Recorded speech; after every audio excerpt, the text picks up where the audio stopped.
Hello, everyone. Hello. Hello. Welcome. You're joining us live over here at Palm Beach International Raceway over at West Palm Beach, Florida for Chris Jackson, world famous Chris Jackson's birthday bash as the final event of the year over here at Palm Beach. Joining me is Noel. Yes. Good evening. Happy to be here. It's an awesome event. So many cars. I mean, we're drowned out by the sound of the Z. Yeah. What? This is like. Yeah. Wasn't there a movie? Oh, my name's Tim Murphy, by the way. Hello, everybody. Yeah. Oh, and Tim Murphy. There you go. You may know Tim Murphy from hosting the Kindline Drift Sessions events. Yep. And now, you know, I was an OG status back then, but now I'm OG status. Wasn't there a movie like with zombies? It was called Z or something like that. World War Z? Yeah, that's what this is now. Oh, is it? It's become World War Z with all the Z's out here. Oh, yeah, makes sense. I got one. Oh, and I'm Captain Ben, and we're just going to be doing some commentary. There's a lot of loud cars out here, and it might be coming it's really through loud the right mics. here. This is like we're in the mix. Like we're in it. Yeah, we're definitely in it. It's just very difficult to talk with these cars, very loud, and you got a lot of mixture of vehicles. You have your 240s, you have your 350Zs, 370Zs. I've even seen some Japanese-only vehicles. Yeah, those Skyline. Yes. It's all Skyline R32. Yeah. Yeah. I like how there's Mustangs too, so that's good. Yeah, there's a big variety of cars out here. You know, there's not as many BMWs as I would say 2 years ago. 2 years ago, there's a lot more BMWs. Now it's more the 350Zs taking over. Yeah, I would say that's because the availability of the 350Zs, now they're a lot cheaper. They're plentiful. And right out the box, you have almost 300 horsepower.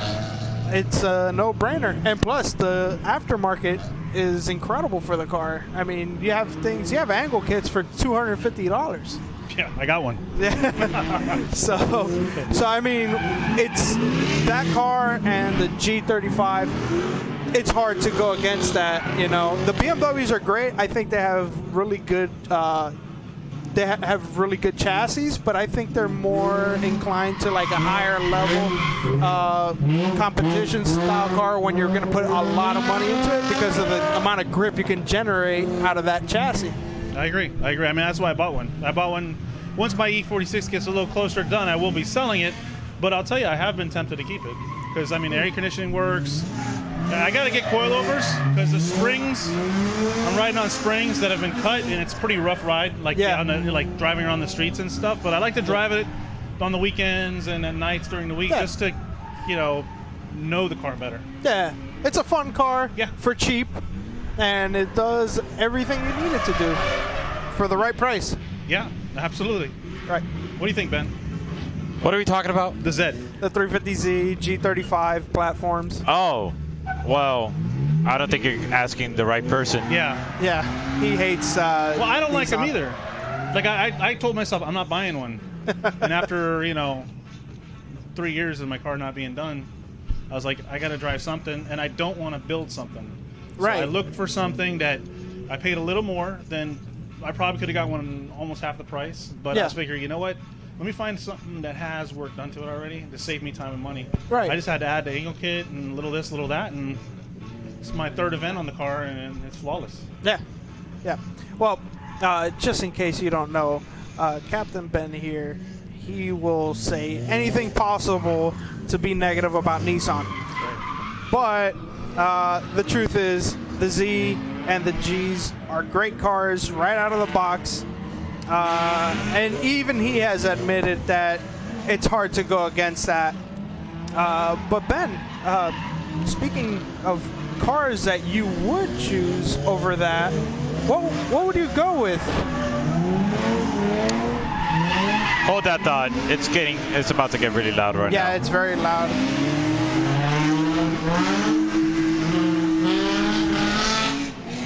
Yeah, you're talking about Gs and 350Zs. They're like some of the loudest vehicles out here. That is one problem. Some of them sound pretty good. Yeah, a lot of them sound pretty bad. That's a BMW, right? That door open? That's a Z3. Yeah. It's fender coming off. Yeah. Oh, it's his bumper. Ah, we don't need those. Nah.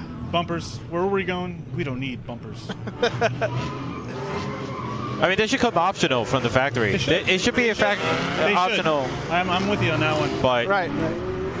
Especially the Z. yeah. Oh, look, we got a tandem action going on over here. Yeah. Is that we have a Zion there it is. FRS going up against a That's the Nissan Pizza 350Z. FRS. Whose Z is that?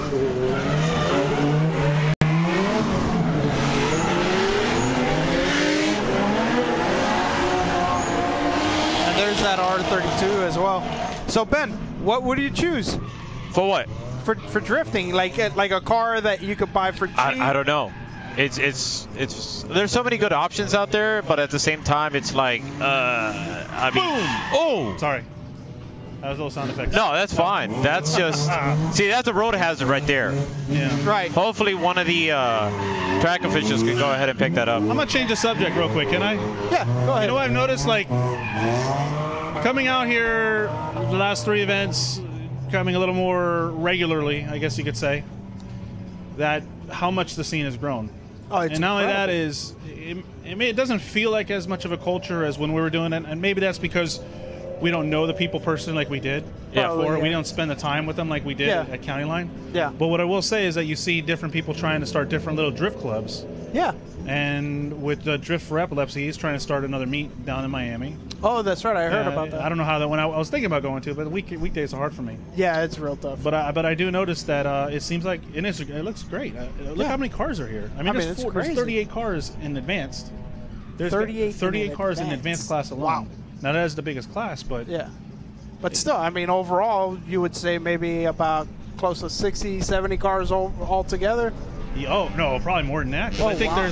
I want to say there's probably 20 in beginner, and there's got to Okay. be at least 15 or 16 in tandem. Yeah. So it's really really nice to see that that drifting is really starting to become a little more mainstream Right. in right. America, which seems harder to become mainstream in America because there's so much to do here. Yeah. Unlike smaller, like in Europe, everybody knows drifting and Ireland and whatnot. But Of course. and you see different. What's this? You see different clubs now, like Holiday decorations. Spark Motorsports. So are they out of Miami? Who's that? Spark. Spark. Oh, I'm not sure. this is nice. I'm not sure. Does it smell? But I mean, I see the cars out here. But I guess back to my point is it's really cool to see more cars out here, and you see the same cars over and over again. Everybody's got their own little style with their stickers, and you got Drift HQ, which in the last like 4 or 5 years is really blown up. And they're a great bunch of guys. And they have somebody in Pro 2, in Formula P Pro 2. That's how far they've gotten. That's Alex Schlegel. Schlegel. Yeah. Real cool cat. Yeah, I remember tandeming in Jacksonville with Alex. Yeah. When he first had his vert there. Yeah. Somewhere, I don't even think it was Jacksonville. It was somewhere by the Jones. I forget the name of the track. But but he's a great guy, real genuine. Yeah. We have a Super good time nice. with him all the time. So it's good to see him, make it that far. And he lost so much weight. Like I remember when I first met him. I mean, I'm fat, but he was as big as I was. But I mean, now he's like, man, he's really in shape. He's doing what he has to do to play the part, and I really wish him the best. Yeah. All I can say about him is he's a real nice guy, and I've played Forza with him. That's it. I can't afford this stuff. I did think he was going to do better, though, than he's doing. But Well, I mean, it's the first time he's seen that level of competition. These tracks are pretty daunting compared to, like, I mean, going through Texas, that wall, I'd be terrified. I'd be lifting off way early myself if. Definitely. So, I mean, luckily they don't have to go to Long Beach. But, the scene is grown. I mean, compared to from when I was around, maybe even like 5-6 years ago, I mean, we would get events with maybe, 25, 30 cars. Some of the big events would have maybe up to 50. Yeah. And that's like, we were going crazy. Yeah. There's so many cars in that county line was so small. But now we got, 70, 80 cars in an event with lots of seat time. Yeah. That's the crazy thing. So many people driving. lots of seat time, and There goes a tire. There goes a tire. Tire just went out. Yeah, and it's just it's so great for the sport, for the culture of it more than anything. You know, I hope with the advancement of vehicles and technology that things like this don't die out. Because I got like multiple camera angles. I'm listening to you. Not really. Not really, but I am. We got the replay going over here. Oh, you got the replay. Look at that. Okay. Oh, there you go. Yeah. So what did the people say? You know, I know so it should be behind the scenes, but so that screen is what everybody's watching. Yeah. If there's anybody watching. Yeah. Yeah. Is there anybody watching? We don't know We yet. don't know. Yeah. I mean, it is being recorded, and if they want to watch it at a later time, they can. This is really cool, though. Yeah. So, I mean, this is something that we're starting up. If there are any technical difficulties, I'm sorry. We're going to work through these things. I gotta dye my beard next time. Yeah, right. I got a little bit right here. Yeah, I'm trying to convince my wife to just let me shave this and just have the handlebars. Because, look, it's really like you can't even see it from afar. You only see the mustache. Yeah. So why not just let me go full Hulk Hogan? You know? Yeah. But, My daughter's all funny for guy. it. She's like, yeah. My wife's like, no. That's great. Have you had a chance to drive a convertible 350Z? How's that like? The convertible? Yeah. No, I haven't. You haven't? Not a Vert, Me no. neither. I can't No. imagine it's any different. I drove a regular 240 and a Vert 240. It felt the same. Right. I mean, maybe at a higher level, you may feel the difference. Yeah. But at skid pad or go-kart track and practice sessions, you know, I don't think I'm at that level. Well, I'm trying to get back up to whatever level I was before to even notice the difference.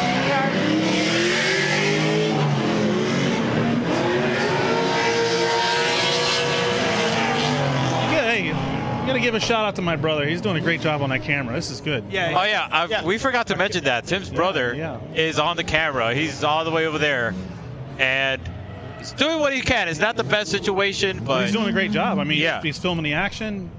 Yeah. This is good. It's a nice night too. Like it's a Oh, beautiful yeah. night. I thought it was gonna rain. I was like, well, yeah. but it ended up being a really beautiful night. Yeah, the temperature's great. It's perfect for me. I like it a little cooler. Another loud car. Okay. What do you think about those spoilers? The big not- wings. Yeah, those. I like the big wings. The Big Country Labs, personally, it depends on the car, how wild the rest of the car is. But for me, I'm a little more simple kind of guy. I would like more maybe on a 240 hatchback. I think the Type X wing is perfect. So Yeah, I stole one from Jackson's shop. Wait, what? I stole it. It used to be on his old car, and it was on his shop, and it's taking so long in his car. I just walked in. I was like, I'm gonna take this wing, but I have it it's in my garage. I haven't used it yet. I'm gonna put it on the E46. Okay. But for the Z, I'm really tempted to buy louvers and Okay. a little whale tail wing because I like Yeah. the louvers on it. yeah. But then I don't really want to spend any more money on that car if I don't have to. So it's like, Right. What do you do? Right. Yeah, it's Okay. supposed to be a cheap seat time kind of car. Yeah, but Yeah. it's in my garage and I stare at it. So I was like, oh, what else can I do to it? Like, It's the bug. It's I the bug. plasta dipped some graphics on it. I don't know if you saw it. Oh no, I haven't. So I seen plasta dipped the Rising Sun Japanese flag on the roof. it. Oh, cool. I mean, good from far from good. Yeah. And then I only had time to do my Instagram tag at I Do Drifting. Okay. I did on the driver's side door. right. It came out all right. Actually, it didn't only come out good. But at least I could peel it off. So it's plasta Yeah. dip. I mean, I could try it out, see how it looks. If I like it, then maybe I'd go with it later on. But it didn't cost me really anything. at the end of the day, it's a drift car. Right. You know, it's not going to be pretty the whole time. No. Looks good. Looks good for far. So exactly. So as long as you're happy with the Renault, we're good. Yeah. But I would like to get in a bash bar for the front. That's a good That'd be idea. nice. I got a bash bar for the rear. Found it on offer pretty cheap. Oh, for real? Yeah. Yeah, like $110. That's what's great about the Z's. Yeah. People are selling stuff cheap all over the place. Yeah. And everywhere. It's all over the place. It's cheap. Even new stuff is cheap for the car. It is a modern day 240 SX. So I mean, you know, and those from back in the day know how good that is. You know how good those cars were. I think of things in my head that to me are funny, but I know when I say it's gonna be stupid. So we'll just keep going on. Ooh, I like that Miata. The festive lights. Oh yeah, the camera's not on it, but that's fine. There is a Fox body on track right now, and this car is extremely He's out loud. here a lot too. Yeah, we're gonna have to. That's pause. not the same. That's not Randy, right? No. That is Javier. Javier? And Yeah, that's gonna blow somebody's ears out. yeah, that thing is Yeah. ridiculous. That's But you know, from a distance, it's cool to have it on the track. I'm sure all the spectators love the loud and craziness. Oh, of course. I'll tell you, like when I'm on the street, I wish my car was quieter. But when I'm at the track, I wish it was louder. Yeah. Except because it's a Z, it sounds horrible. Yeah, I mean, you could always get cutouts. Well, no, but you were complaining about how my Z sounded weird, so I changed the mufflers. Oh, thank you. It sounds much better. Yeah, yeah, because I remember you got it at first, Yeah, and you it were was like, it sounds no, really weird. this right. isn't good. Well, Yeah. so I got it, and it had a single tip exhaust, and it was just so ridiculously loud driving around the street. So I found somebody that was selling a dual exhaust, so I sold the single for $300, and I bought the dual for $200. But what I found out is that the single muffler was totally blown out because they're probably doing, what do they call it? Two-stepping. Yeah. And then when I got the dual mufflers, they were blown out too because somebody was two-stepping on them. So Yeah. I found somebody that had an IS or something like that was selling dual exhaust from a Lexus. Okay. And I bought the duals and I cut them and I welded them and it sounds so much okay. better. All right. But Can't I- wait to hear it. Yeah, it sounds a lot better. You probably won't hear as much. But it's an 813. I already got my tires changed, and I think my next session is at 840. And that's when I'm going to go back out. Okay. And you can listen to it. Tell Yeah. me. Are you going to be out on the go-kart track? Yeah, I'm going to come on the go-kart Okay. track. Oh, Yeah. I'm going to perfect. try and make my tires last. I only have 2. Yeah, it'll be perfect. So people can see you drive. Are you gonna take the microphone with you? Is that cord that long? Yeah, 840. So I'm on. So I'll leave like 15 minutes. Okay. I'll walk on out. Oh, he's got a checklist there. Oh yeah, that's right. We got the Thank you, schedule Paul. here. Thank you, Paul. So do we have like topics to talk about or what? I'm sorry. Do we have any topics? Oh, we're just Just rambling. just going with the flow. Yeah. Yeah, whatever happens, happens. I can dig If it. something pops up, if a car flips over, catches on fire, or it goes off the track like an 8.6, a Corolla, then yeah, sure, we'll talk about it. We'll talk about it. I mean, I think the worst thing that could possibly happen is if there's some sort of gator attack. Gator? Yeah, like alligator attack. Yeah, there are gators out here. Yeah. Yeah. Palm Beach is very well known for the Gators. So, I mean, if that happens, What do you think about these pickup trucks out here? That thing looks sketchy. Very sketchy. It's cool though. I think it's a little bit of body roll, no? Yeah, a little suspension work. I think it'll settle that truck down. There's another pickup truck that comes out here. He does okay, right? A red one, I think? Yeah, is it a Toyota or an S10? I think it's an S10. Is it a S10? Chevy S10. I don't remember. Yeah, I think you're right. I think it is. Yeah. Yeah, he does pretty good. I think with the right suspension mods, I mean, any car with the right suspension mods could be good. That's a Spark performance car right there. Right. I got to finish off my underglow kit. Yeah. I did the rear, and I wanted some on the inside, so I put 2 on the inside, 2 on the rear. I got to buy another kit and put it in the front sides. Right. Finish off the look. But whatever. Yeah. I wanted to party inside. That was more important to me. That's great. Oh, and one of the barn built guys, he just bought a Z. Did he? Yeah, I forget his name. So bad. All I know is on Instagram, he always has videos of it. He's just this little pig. It's the cutest little pig in the world. And he always videos. I think Derek is his name. Okay. I'm gonna have to. He had the RX-7. Oh, with the carbureted LS. I think so. I don't know what he had in it. Maybe. I'm gonna have to get reacclimated to the drift scene. I've been kind of out of it for a while. I don't know anybody anymore. I only know the people that Yeah. from back in the day and a few people Right. that I met here and there. Yeah, like I know you, Ben, Paul, Jack.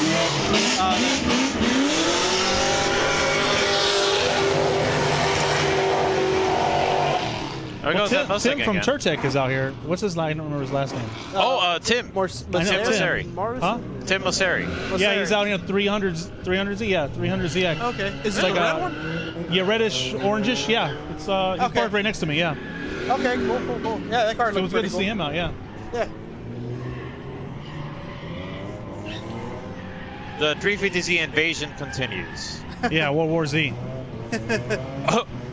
Is that the sequel? Yep.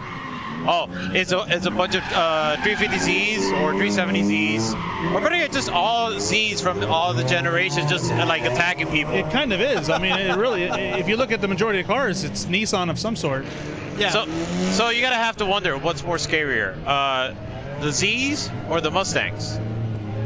Because the Mustangs have an affinity for plowing towards people. Yeah.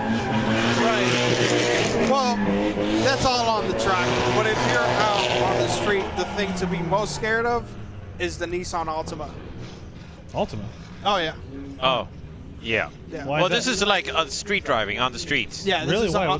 Huh? Explain. Do explain. I don't understand. Every time I see an Altima, they're driving terribly, all like big accidents. Actually, yesterday I saw a car with a whole front end off on my way to work, Nissan Altima. Wow. The very first car I ever raced on the street, you know, as an 18-year-old, you know, not doing smart things. It was a Nissan Altima, and he crashed. I've seen Altimas lose their wheels on the highway. I've seen them on fire. I've seen, and just doing all kinds of erratic driving. So With me, it's minivans. minivans. Minivans. Every time I take a trip to Orlando, minivans. They cut you off. It's like almost like they have something to prove to you. It's like I got a minivan, but I can drive. Watch me take the shoulder. And the kids are screaming in the background. But I don't know what it is. Yeah. Minivan drivers. I have a few people that agree with me, but I've seen minivans do some crazy stuff. You know, Only a few? quite a few. Oh, quite a few. Quite a few. Yeah. But yes, on the track, I would say, yeah, Mustangs. They have a Is that pretty nice record. Is a Mustang there? Is that a Here's Mustang? You got one here, yeah. Yep. New Edge, SN95 New Edge body style. Sounds like a V6. It does, and it looks like one too. Is that his clutch or his open diff? That's Hey, open diff. at least he's out here. Yeah, he's out trying. here. Yeah. You know, I'll never knock somebody for trying. they're out here trying to learn. Yep. That's how we all start. We all started really bad. You know, except for Ben. Ben was like good right off. Well, he the was bat. born with the steering wheel. Yeah. I think they're using those tires as a rear clipping point. Oh, it's very nice. It's Hey, it's a birthday boy. Hey, welcome. what do you? How are you? We're live. Yeah, we're live. Yeah, we're live. We've been live for like A little late. Oh, okay. All right. Yeah, hey, how you Next doing? time. You want to sit in for me? I'll sit in for a second. Okay, you can sit in for me because I'm going to go on a mini car. All right. Goodbye, everybody. It was nice having Nice seeing you guys. I'll be back. Okay. Awesome. This is the microphone. Don't put it in your mouth. Okay. Hello, everybody. Welcome to the first ever live stream of US Drift Circuit. Thank you, guys. Yeah, you're welcome. I really appreciate this. This is the best birthday gift ever. So where do I look? Is this getting us right here? Oh, this is us. Why is Noel front and center? What happened? Why is he in the center? Because I'm the most important. It just He's worked the out that most way. important. Except for today, you're the most important. Okay. So Well, what do you're we the got most here? important This is guest. great. Am I too loud? Am I sounding good? No, you're good. we're You're good, we're good. Wow. So everybody can see us and the outside? Yeah. Yeah. Oh, so Paul's. Thank you, Paul. Look at him go. Oh, wow. Okay. So, I want to say thank you for everybody that's watching this. Yeah. Do we have anybody watching right now? We don't.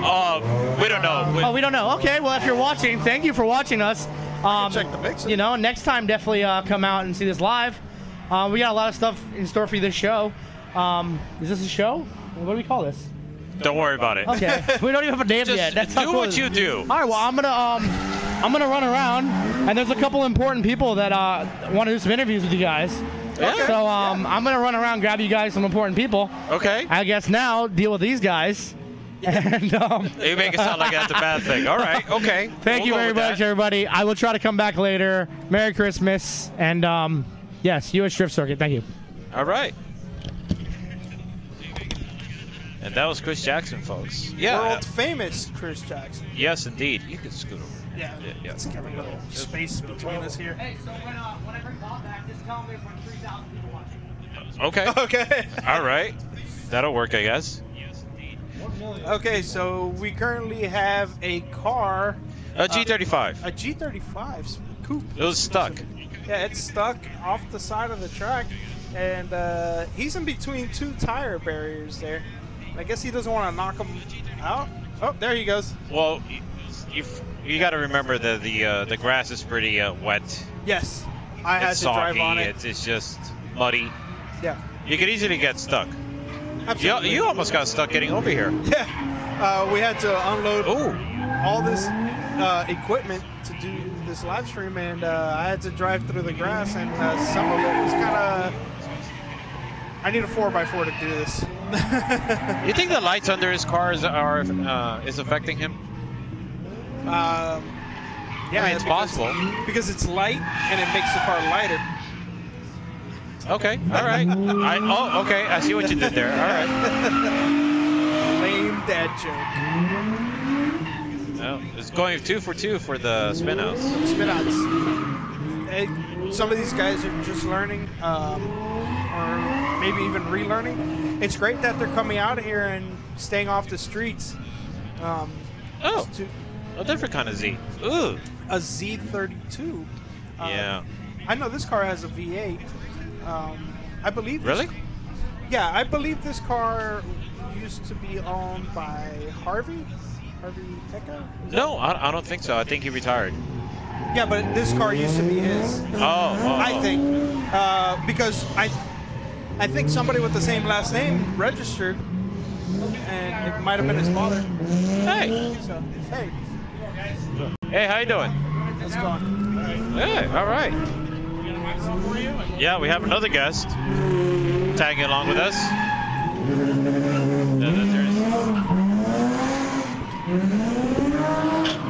Okay. Yeah, let's just wait for this Nissan to pass through. Okay. Yeah. Introduce yourself, sir. Go ahead. My name is Bobby Carvel. I'm the general manager here at Palm Beach International Raceway. Awesome. And typically, what is a day-to-day task for you over here at Palm Beach? There is no typical day here. Everything from event planning, event operations, facility maintenance, you name it. I wear all the hats here. Oh, wow. Definitely. I guess, what would you say to the individual that has sort of any doubts about whether or not to come out to an event or track like PBIR? Like, what does the track have to offer for somebody? There's so much here on any given night. We can have drag racing, road racing, drifting, which we do frequently out here. We have events over in the Mud Bog. We'll have monster treks out here next month. Ooh. Oh, wow. So that'll be the first time they've been out here in a long time. So we're looking at expanding the range of events that we do. There's always something fun and exciting here. That's awesome. How are those mud bogs, by the way? I'm curious about those. Excuse me? The mud bogs. The Mud Bogs, that's an event we do it once a year. That's actually coming up next month as well. Okay. There's 2 mud pits that they drag race side by side in different classes of trucks. It's a lot of fun and get a great crowd out here for that. I would imagine the people get very dirty there. It's pretty dirty, yeah. A lot of mud flying through the air and all over the trucks. What would you say is your biggest event at this facility? Well, far and away the biggest event we've had out here in many years was Street Outlaws, the Discovery Channel show. They were here this past October, put on a great show, and we just signed a contract for them to come back next year. Ooh, so we're wow. really excited about that. They'll be here again in October next year. I'm going to have to make that event. Yeah, it's a big one. Takes a lot of planning, very little sleep, but we got through it, and it was a big success. We were very happy with the way it came out, and the facility looked great on television. We watched it a few weeks ago. It aired on the Discovery Channel. Oh. The place looked great. We've got a really good crew of people out here keeping this place clean, keeping it safe. I can't say enough for the people that we have working here. That's awesome. Talking about safety, what would you say is perhaps the most important product or aspect in the safety? Well, it depends on the events, obviously. There's a lot of different aspects to running safe events. Safety gear, obviously. The competitors that come out here having the right gear, current gear, the safe stuff. And then the facility. We've got to make sure that, the facility is up to standards, which we assure that it is all the time. And then great safety and fire rescue people that we have here. We've got a great team of fire rescue staff that come out and support all of our races here. And these guys do a heck of a job, and really look out for these guys that are out here racing. So what's the next, aside from the Mudbox, what's the next major event coming up? Sorry, I didn't hear that. Oh, that's fine. Don't worry about it. Just give it a moment. There we go. Now it's a little better. What's the next event aside from the Mudbox that people should really The next event is the weekend after Christmas. It's called the New Year's Nationals. It's the biggest bracket race we have. There'll be in excess of 400, possibly 450 bracket racers here drag racing in a 3-day event, Friday, Saturday, Sunday. It's a huge event. People from all over the U.S. come to this event, and we love to host them here. When is that event taking place? Next month? Oh no, this. It's the week after Christmas, the weekend after Christmas, so it's next weekend. Next weekend. Yeah. No, we don't get a lot of breaks out here. Yeah. And I gotta ask, do you do any racing yourself? I used to, actually. I've got a racing background. I raced professionally for 20 years. Open wheel formula cars. I actually won 2 national championships. Nice. But those days are long behind me now. But I still, once it's in your blood, it's in your blood. There's no getting rid of it. So for me, this is a dream job. Hang on a moment. Yeah, we got It's getting very loud over here with 4 cars out on the track. Same guys, Barn Build Drifting, I believe, right? Yeah, Barn Build Garage or Barn Build Drifting. Yeah.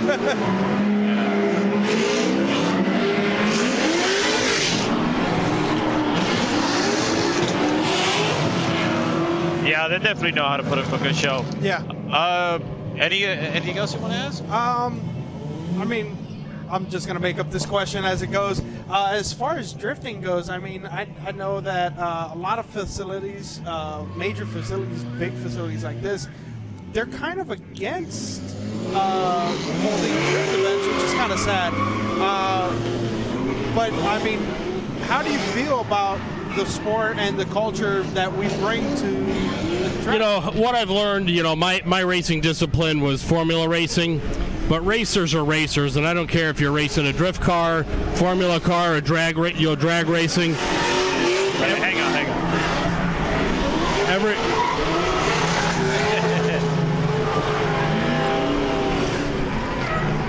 Everybody's looking for the same thing. They're looking for a fun, safe place to race. And drifting has been a part of PBIR for many, many years, and we certainly hope to continue that for many more years to come. Chris Jackson brings in a great organization here. He's got a great group of people. He's got a big following, as you can see. We love hosting these guys here. Awesome. So where can people go to get more information about the event, the event facility? The best place, we do a lot of work, a lot of our marketing is through social media, our Facebook page, as well as Instagram. But the best source for...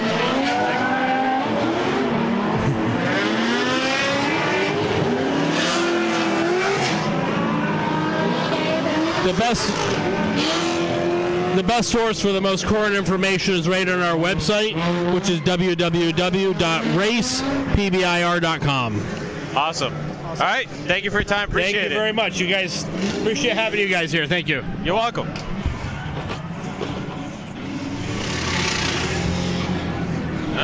Back to the action. And again, tandem. People are very excited to see this. We got so many cars out on the track at the same time. Temperatures are high, the pressure is on. Any mistake can be costly. Right. But this is the essence of drifting, as they say in some other realms out there. This is what it's about. Cars, not cars. Right. So it's about putting 2 or more cars together, bringing them as close as possible, even door to door at times. It's very risky, but it's what people love in drifting. The act of drifting itself is already exciting, but when you got 2 or more cars going at it, even bouncing off of each other, how much better does it get than that? Bouncing off each other? They'll, door to door. I'm like, how are they bouncing off each other? Not that, Paul. Are they defying physics somehow? But at the end of the day, I mean, like, I've been to many other motorsports events. I grew up on drag racing, watching IndyCar, NASCAR, all that kind of stuff, Le Mans and all that. And really, to me, drifting is what is combining all the best parts of these other motorsports and just throwing it all out there. It's just wild. It's just fun. It's raw, you know. It's fun until you go off the track because you push too hard. It happens a lot. It happens a lot, unfortunately. But that's part of any motorsport is breaking stuff, crashing. I mean, you got to learn somehow. What's the worst crash that you've seen? The worst crash that I've seen, it had to be one of my best friends at one of the when we were doing the drifting events at the stadium. Okay. He had or he still has the car. It's a A86 Corolla with a 1UZ V8, and he went into a K-rail head first, and the whole front end of the car just went up in the air and spun around 180.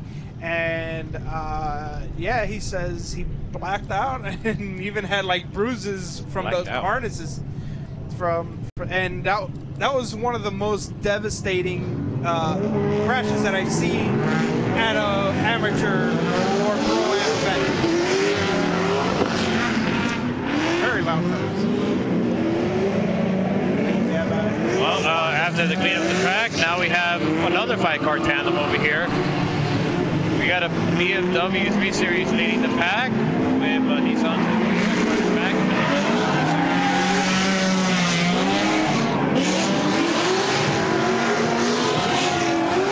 See, the level of confidence between the two guys in the front must be very high, considering how they're getting so close to one another.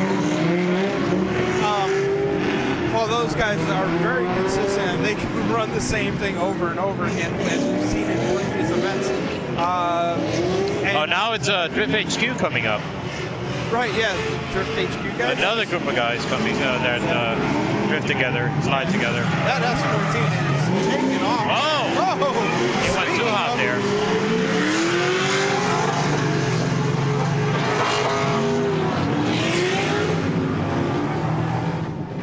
Good job, Paul, catching that action. Wow. There are tires everywhere. Luckily not on the track, but off the track. Yeah. Let's see if we can pull that up right fast. Yeah, there you go. Okay. And then you can see transitions, and the car almost doesn't want to transition and brings it out wide. And then... And of course for the zoom in enhanced shots. Yeah. You know, but as I said, mistakes are part of any motorsport or anything in life, really. But I don't want to get too philosophical. That's the word. You sure? Is that your final answer? No, that's it. That's it. But okay. No, it's part of what happens at any motorsports event. You gotta pay up sometimes, but it's fun. Oh, definitely. I can't imagine being riding along in the passenger seat of those cars right now. Yeah. Oh. It's got to be interesting seeing a car. Oh, that tire's off the mark.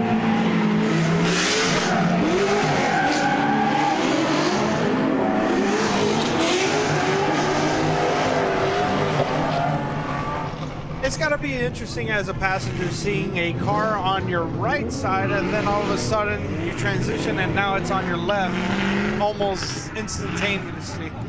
Well, the shaking could only mean we may have more guests coming up. Let's see who Chris Jackson is bringing us now. Okay. Okay. Awesome.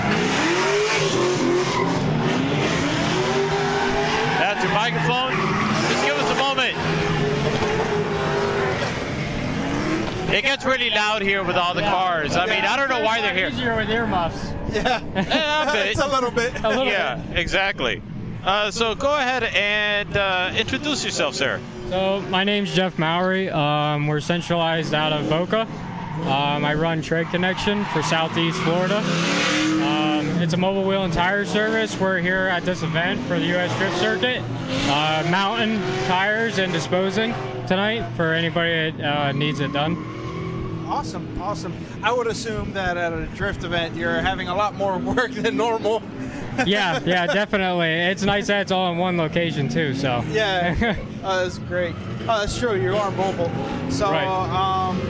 Have you done this for U.S. Drift Circuit for some time, or is this your first time? This is my first event. I met Chris at Cars and Coffee, and he's like, "Hey, this is a great idea. You need to come." So. It's a good. I mean, you're gonna make money tonight, so. Yeah. I mean, people are spending a lot of money too. Yeah.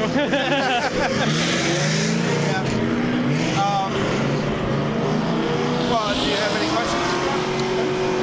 It's hard to hear with all these cars going around. Yeah. My apologies. And now it's only going to get worse when you have 5 cars coming through. Actually, no, 6. They're just upping the ante every once in a while.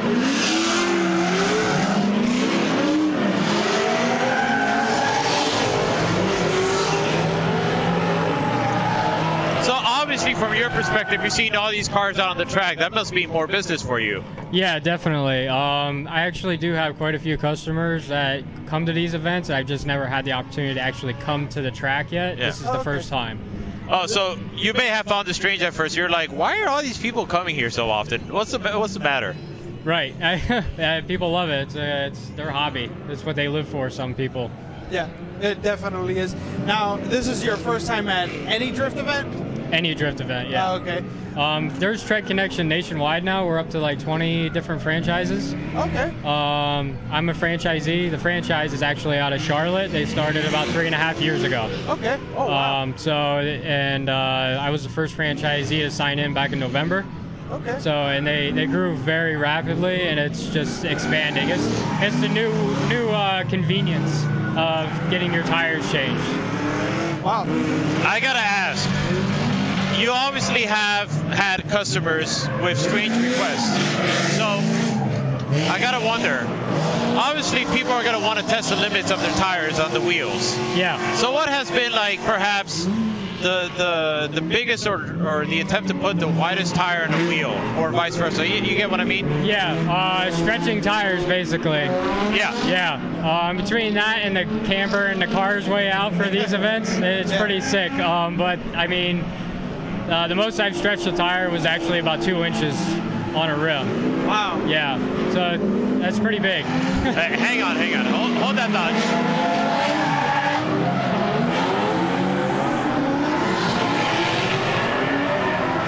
Now, when you say a 2-inch stretch, to give perspective, do you know like the tire width and the rim width that you were dealing with? Typically, it was between 9.5, 10-inch wide tread. On like a 12-inch wheel, 13-inch wheel. Something like a 225. Yeah, 225. Okay. You can fit them on a 10-inch wheel. Yeah. Okay. It's pretty good. No, it's a normal stretch for this. Ooh, we had a. Ooh. Sorry to interrupt. Some exciting events happening on track. I think everybody's okay. Well, that's part of the game, right? Yeah. That is definitely part of the game. So, let's see if we can okay, that so up. 2-inch stretch. Now, have you ever put like an excessively wide tire on a really skinny rim? Not really. I don't think they do that too much anymore. No. I know back in like the old muscle car days, they would put like a really, really fat tire on like a 7-inch. Like a 325 or something. For a couple, I got a couple of customers that I actually do drag radials for, and they get kind of squashy like you're talking about. Right. Because they're putting like huge tires on the biggest rim they can find, and the tire still squashes out from the rim. So. Yeah. But they're usually bead locks. Yeah. When it gets into that, they're for like the drag strip. Yeah. Now, is it different installing like a drag radial to a normal tire? It's all the same. My machine that I have in the van, it makes it very simple. Any tire, just goes on and off without even touching the rim. That's great. So is there no limits to what you can order? I guess you could say. I have access to any size tire, any brand. I can get it for anybody. So That's great. There's no limit. My machine actually handles up to a 15 by 32 inch wheel, 44 inch tire. Wow. So it's pretty impressive. Yeah. Especially being in a van. So That's great. Can you still get 14s? 14s? Yeah, tires. Like 14 inch. Yeah, you could get 14s. The reason I ask because there's a lot of old MR2 Toyota Corolla 86 drivers that they like to maintain that factory look. Right. So they're looking for factory 14-inch tires. Right. And also, that's all they could spin up anyway. So. Right. Right. And I can only imagine the price of that is going to be pretty high. Yeah, because it's more rare. Yeah. Yeah. So. Yeah, I remember back. Well, this was over 10 years ago when 14s were still available. Yeah. You can get them for like $30 a tire. Yeah. You know, pretty reasonable. And now you can't find them anywhere. Yeah, they're very far and few between. But if you do find them, you know what I mean. It's a specially made tire, so you're gonna pay for it. Yeah, of course. Do you do any racing at all, or No, I don't do any racing. you never like thought about No, tipping I your was toes? more into like motocross and Oh. supercross racing. Not car racing. Oh, so. those guys are total. It's still assholes. racing. It's still racing. That's Yeah, fine. it's still racing. I think those guys are like superheroes. Yeah. I mean, what they have to go through to, it's Right. It's pretty tough. I broke some bones. I'm sure you have if you actually Yeah. went on track. That's pretty crazy. Awesome. Remind everybody again where they could find your business or any Right. social media.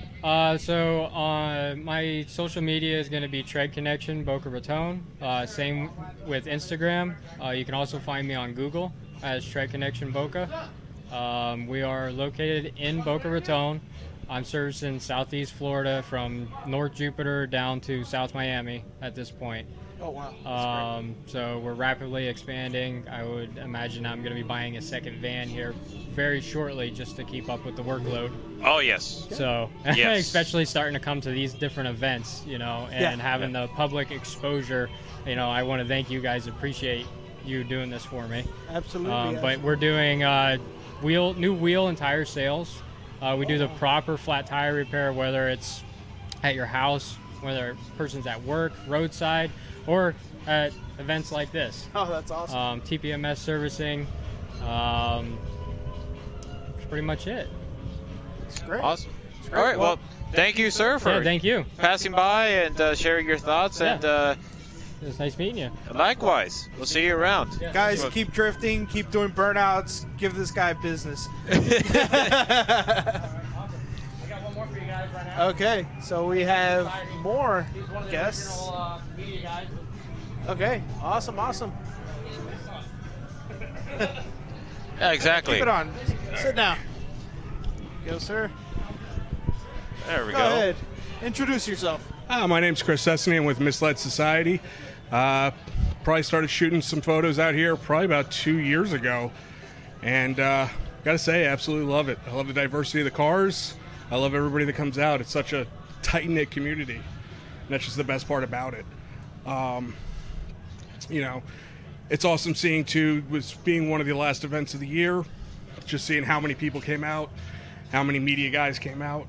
It's just really awesome to see everybody before the end of the year.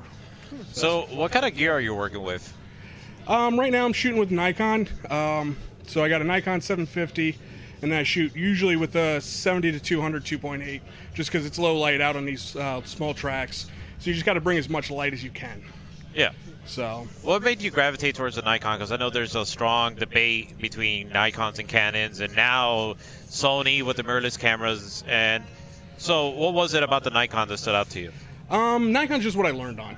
So I got into product photography probably about 4 or 5 years ago, and I always wanted to do it. And luckily, one of the jobs I was working at, they just had a camera on staff, or in inventory, and just let me just kind of learn.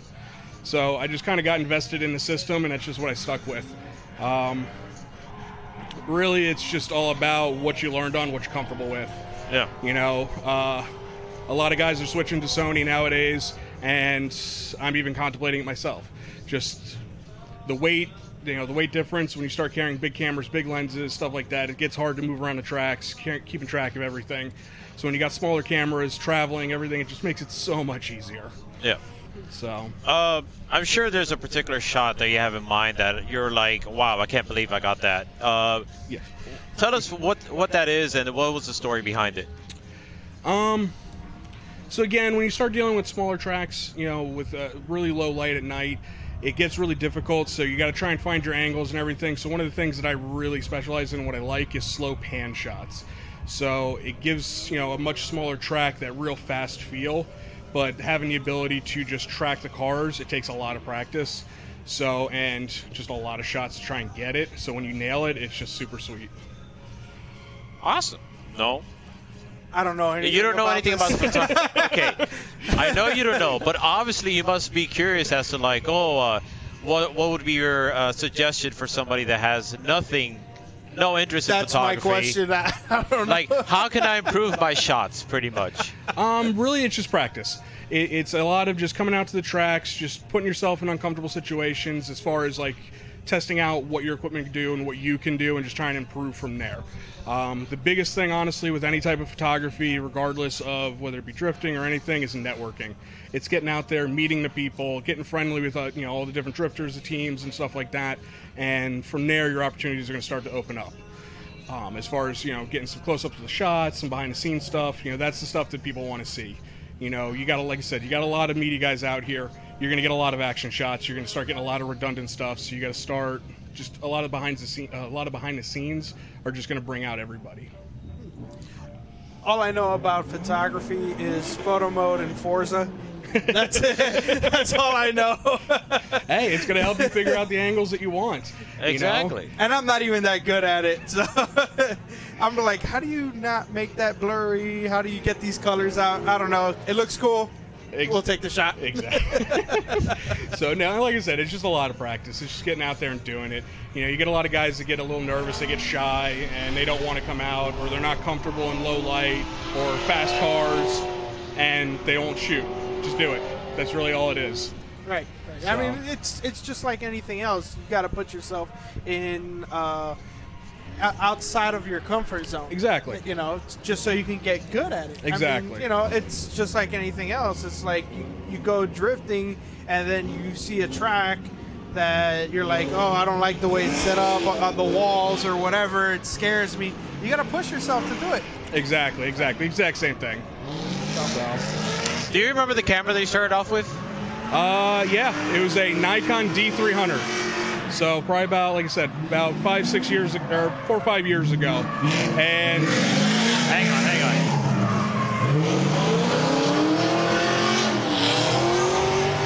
I think we should put it like a warning label. Yeah, right. That RX-7 is ripping through there.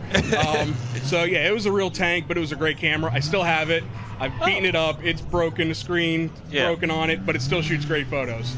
So that's the great part about a lot of this quality equipment. Yeah, I have to ask because I recall, I mean, there was a time where I was taking photos, and I started with a Sony CyberShot. Yeah. Remember that? So like this gray little box looking thing, and I mean, I would go to the events and I would see everybody with these huge lenses, and I'd be like, bleep, bleep, bleep, bleep. And it's a testament to what you were saying. Like, you just got to start somewhere. Exactly. And you know what? I've had more than a few friends that started off that way, and you look at their photos and you'd never be able to tell that that's what it shot those photos, and then you see them shooting with that and you're just blown away. Yeah. So it's get out there and do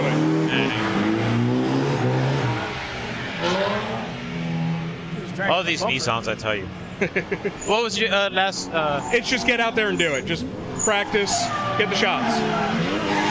So, if somebody were to just go out here and with, for instance, an iPhone or basically a mobile phone, would you recommend for them to do that or not even bother? If it's your first time out here and that's all you have, yeah, do it.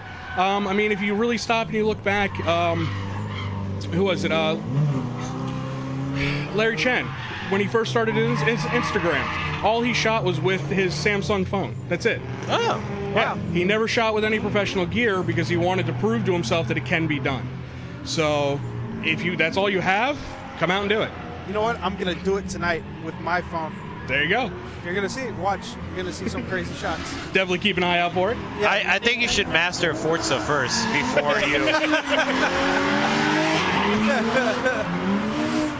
But no, let me not hold you back. All right, let me not hold you back. If you want to go for it, go for it. I gotta step out of my comfort zone, like I said earlier. So.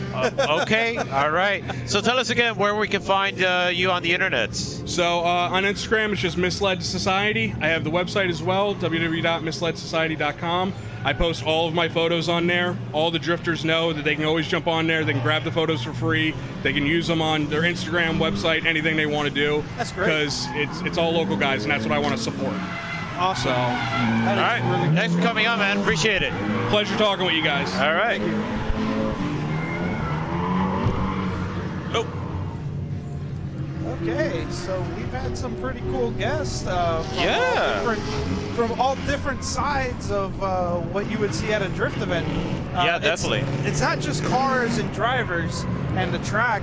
There's a lot of movement going on between event organizers, track owners, media, as we just saw, and you know, there's a lot of behind the scenes that you don't see very much. Loud car. But it's really good to hear their side of the story or hear their perspective of what's going on at these events. So yeah, there's definitely different aspects and different viewpoints, and you got to understand that there's like all these different people that take part in the event that help to make it stand out from what it normally is. I mean, real quick, and they all rely on one another too. Real quick, we have Tim, our first guest, out on track with his 350Z. Oh, Mr. Murphy, what happened there? Well, if there's one positive out of that run, the car does sound a lot better than it used to. Okay, all right. Why don't we take a quick look as to what happened back over here? Oh, right. This is something else. No. He's coming up now. There we go. Yeah. So you got Tim working the line there, going a little off, but he's struggling, but he's doing it. He's getting it done there, yeah. But then right over here, as he sets up for the switchback, he just overdoes it. Yeah, he had like a slow transition, and then I guess when he turned in, he hit that tire.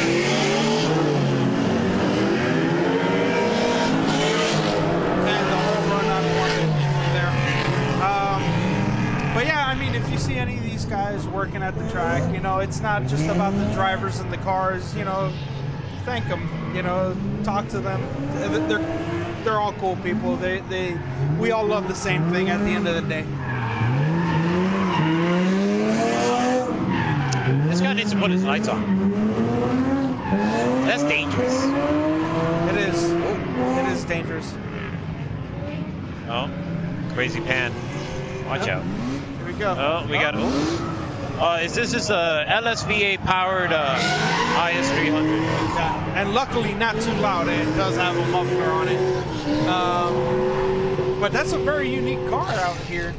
There's not a lot of IS300s driving boats. Somebody just said. There's not a lot of LSVA powered IS300s. I'm a little sad that he took out the JZ from the vehicle there. Yeah. JZ's a powerful engine. Yeah, maybe not so much in the form that came in the IS, but it still has plenty of potential. If you Don't you know all JZs are capable of 1,600 horsepower? Yeah. Forza stats for those who don't understand what we're talking about. Just to throw it out there, Forza Horizon 4, we just got the Toyota Supra back. Toyota's coming back full-fledged soon. They just gave us a Supra, and they made it really awesome by letting us build a 1,600 horsepower 2JZ. 3.4 liter. 3.4 liter. Yeah, well, I mean, we're talking about building it up, so obviously we're going to, you know, make it a stroker. But I think it is so cool that, you know, they've finally been listening to us, and we've got we've got a car that we've been asking for so long, and with crazy abilities. But I'm not trying to make an advertisement for Forza here. But if you do play, go get the Supra and just have fun.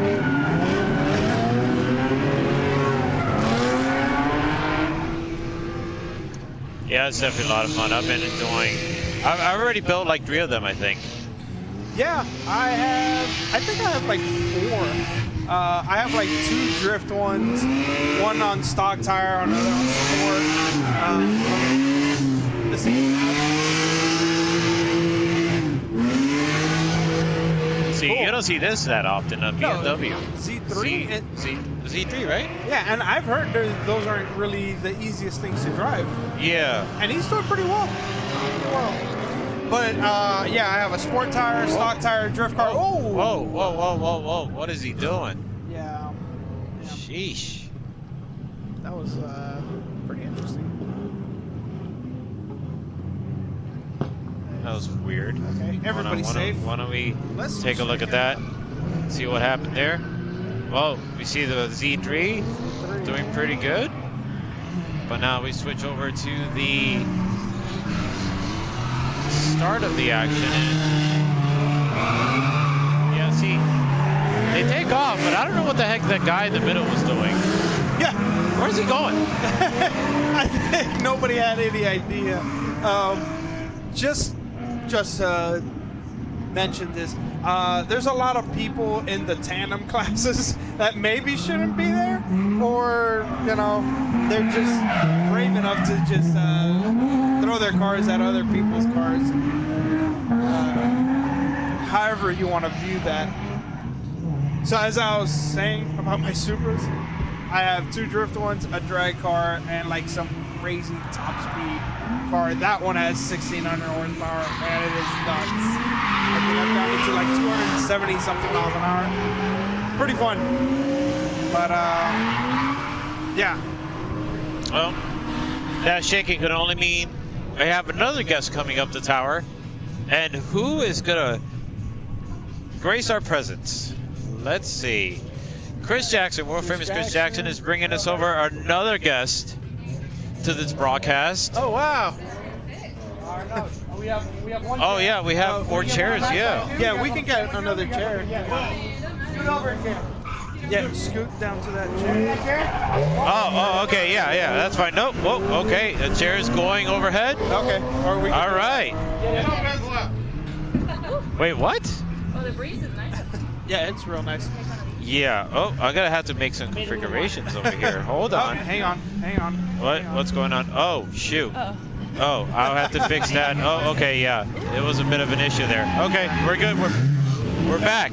Okay, so tell us, who are you? My name is Sarah Haro, and I'm from Tampa, Florida. I was on hyperdrive with my V6 Mustang. So basically, summary, I don't know. Okay. Well, take over. I got to fix something over here. Okay. Go ahead. Introduce yourself as well. I'm Cheyenne. I'm Sarah's best friend. I go with her everywhere, so you'll see us together at all their stuff. That's awesome. So, for those of you who don't know, go check out Hyperdrive on Netflix. She stars in it, and it's a really awesome show. She does really good, and it's fun to watch. I mean, you're our first celebrity on here. I don't know. I just drive stuff. So anyway, Hyperdrive. I mean, how did that come about? How did you get into that? Well, I started out drifting with a 350Z. Loud car. I drifted that about 5 events, and after that I had a little gap, and I got contacted by the casting people from Hyperdrive, and they're like, you should apply for the show.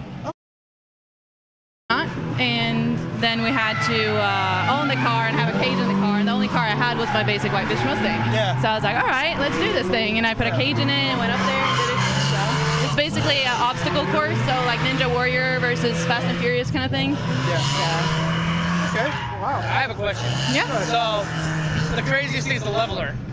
How's that like in real life? It's so much fun. Yeah? Yeah. Not scary at all? At first, it's kind of hard to level it out and find out where the weight is because they change it up. Like every episode with the leveler in it, they change up the weight on it with the water tanks on each side.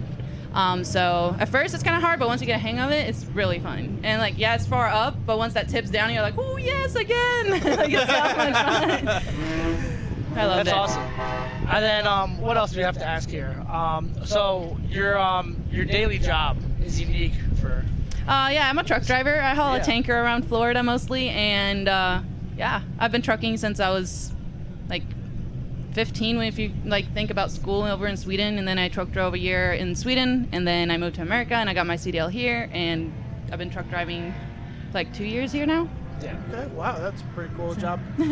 Pays the bills. Okay, and then also, obviously you always have, you know, Cheyenne with you, one of your best friends. It's like, how did we meet, Cheyenne? How's it been for you? Like, you get to come out. It does. You support us just as much as Sarah does. So I grew up doing demolition derbies and all that stuff. Grew up being at all the motor stuff back in Ohio. I mean, you name it, dirt bike track, four-wheeling, indoor, outdoor, whatever it is. I was always there. And still to this day, probably at least 3 times a month I'm at a track. Yeah, so they're both not faking it. This is both real life. Yeah, I attempt to drift a little bit. And I actually got them that were changing the tires on their car by themselves. They didn't have anybody Yeah, no, helping them. we're a 2-woman team right now. crazy. That's We what don't it have is. anybody else to do it for us. Nope. That's awesome. And she drives it. She drives the rig. She comes here, drives it, and then drives it all the way home. Yeah, that's your job. You're gonna have to drive I it have home. to drive home. She When we gets go to to drive here. PBIR, she drives it back. I drive it down, I drift, and then she drives the rig back. Somehow I got the night shift. Yep. That's awesome. How did you get started in drifting in the first place? Well, I guess I got more into it from over in Sweden. I grew up over there, so I went to Gatubil, which is a big drift event there, and just spectated. And then during wintertime, we'd always take like old baubles out and play in the snow and ice, and do ice drifting and stuff. So I think that's where like drifting grew in. My car interest has always been there, though, from my dad bringing me places. Yeah. And I got over here. I went to Orlando for a few events, and then I got offered to drive a Z, and I tried it out and like actually drifted on pavement for once, and I was like, ooh, okay, I like it. So yeah, now I'm just trying to get better with my Mustang and see if I can get the car to where I need it eventually. So I've talked to you about this before. The Mustang it's a great platform for drifting, but it does have its drawbacks. Can you talk about like some of the things you've done to battle these drawbacks, such as like the steering field? You don't get a lot of feedback. Well, mine's a 2014 S197 Mustang, so it has a solid axle. So you gotta like.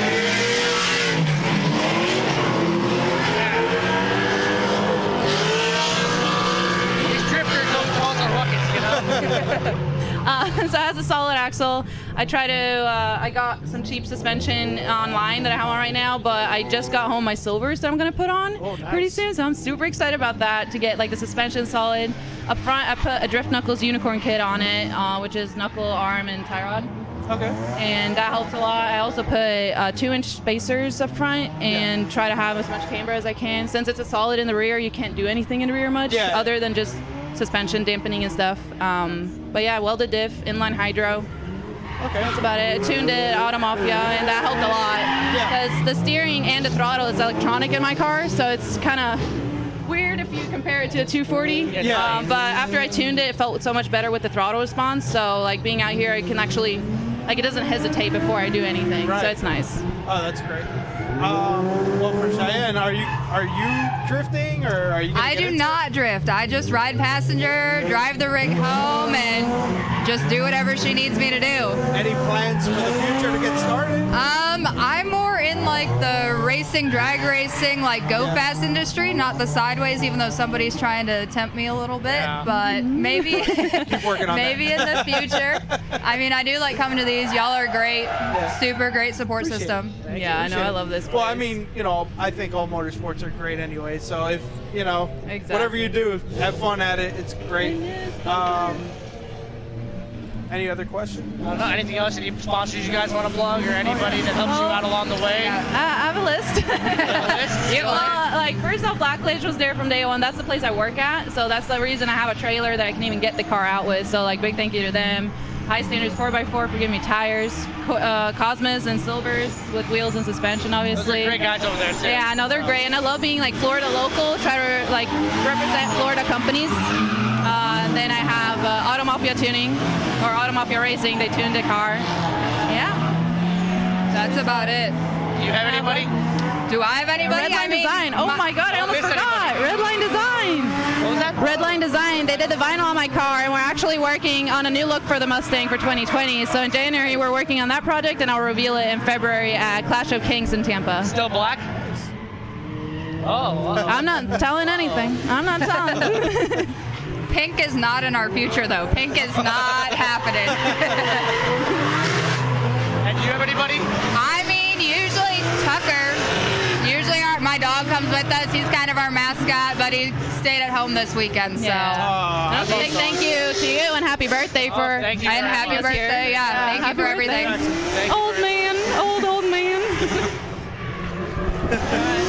Back. Currently doing All right, well, thank you very much for coming. I'm gonna go down here and drift Nice meeting you. I'm gonna get a couple more sponsors. All right. What's that? I got a couple more sponsors for you. Bring it on. Okay, so that was cool. Interviewing Sarah Harrow, our first celebrity, Netflix celebrity, on our live stream. We got Bladder coming back now, or Ben, Captain Ben. Sorry, going by old names here. There we go. I'm back. You're comfortable, situated? Yeah, You might wanna come back a little I'm more working this on way. it. No, we're good here. I think. Good. Yeah, we're in. Yeah, we had our first glitch not too long ago, and luckily it sorted itself out. I don't know what the heck happened, but yeah, we're back online. Awesome.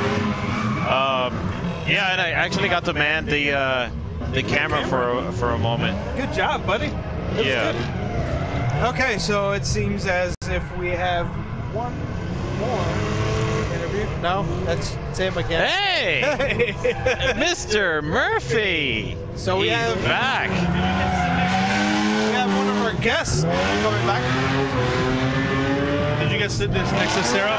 Yeah. Did you touch her elbow? A little bit. A little bit.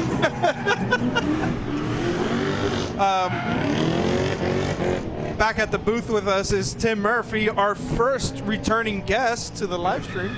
I always return. Like a boomerang. I'm like a bad dream that just won't quit. Right. So we Okay. so we saw you on track. Yeah, we saw a little The mishap. first one I straightened out, and another one I spun, and I waved. Oh, you waved? I did wave. Waved. Well, the third one was good. Okay. All right. Yeah. Yeah. I thought the third one was pretty good. A few loud cars here. There's a lot of tires in the course. The first time I straightened because I saw a tire. Yeah, I saw. Yeah, we saw I that. was like, I could have made that. Yeah. But safety first. Is this Tim? No, right here. Oh, that's his. Yeah, it's Tim. Yeah. Oh, okay. There we go. Another old school face out on track. Yep. Doing pretty well. You know, I really like that car, but I don't like the way it looks drifting. it's really weird, right? It's a beautiful car, but Right. I haven't seen a lot of them drifting where it's become like a normal thing in my head, so it looks kind of weird. It's like certain cars shouldn't be drifting, but hey, I mean, at the end of the day, it's a okay platform. I don't know. I have no idea. Me neither. okay. I've seen a few people slide them. They're okay, I guess. I mean, you really took what I said and just ran with it. Yeah. I have a problem with that. Yeah, well, we all know that. I like hearing myself talk, and with these headsets on, I get to do that the whole night. At least I can't hear you in the headset, so I don't have to. But Ben, you're awful quiet tonight. Oh. Yeah, you're right. I'm just kind of like overseeing everything, so I'm making sure that nothing breaks. And we had one little glitch, but we're good. So far, we're good. So what did you guys talk about with Sarah? What'd you talk about? Unfortunately, Bladder or Ben wasn't here to do that. Where was he? He was fixing issues with the stream. Oh, okay. Well, that And helps. I know he usually has more interesting questions. I just talked to her about the hyperdrive.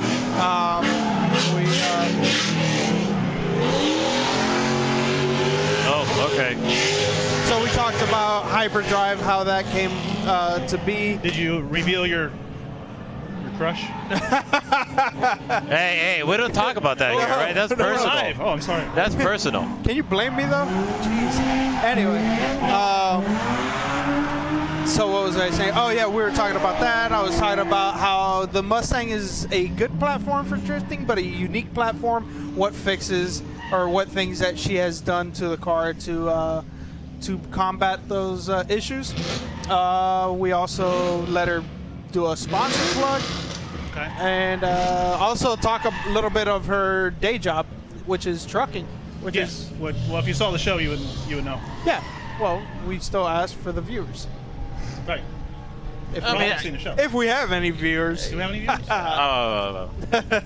Well, all two of you out there, we really appreciate you hanging in there. Yeah. Oh, talking about her. There she is. She's lining up right now. There she is with the Underglow kit.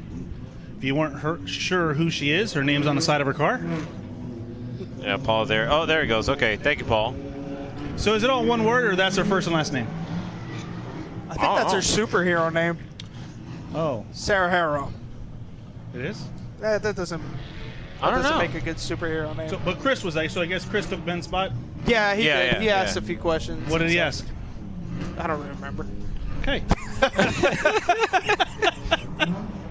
He asked about her career, sponsor plugs. Okay. So what's her career going to be? I mean, what is she doing with when you have that spotlight and you have that opportunity to market yourself? You have you have automatically a ton of followers now. Right. Possibly in the hundreds of thousands or maybe See, even that's millions. why I need you guys You here. take advantage of that. How is she taking advantage of that? See, I didn't take advantage by asking her that. See, damn it, Ben. Missed opportunity. Sorry. I'm sorry, I'm not a very good interviewer.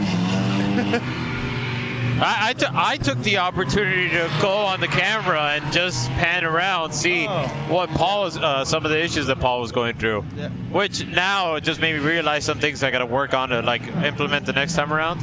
Well, this is the pilot anyways, so this is where you can make the mistake. Yeah. It's pilot, it's the first. Yeah. Isn't that how it works? Yeah. I love he's got Underglow on his on his phone. He's got Underglow kit. It's Underglow kit. Oh man, that's great. Oh, yeah, they're bumping people down to beginners that aren't tandeming and advanced. Really? Yeah, but I can't find anybody who wants to tandem. Every time they're like, no. I'm like, okay.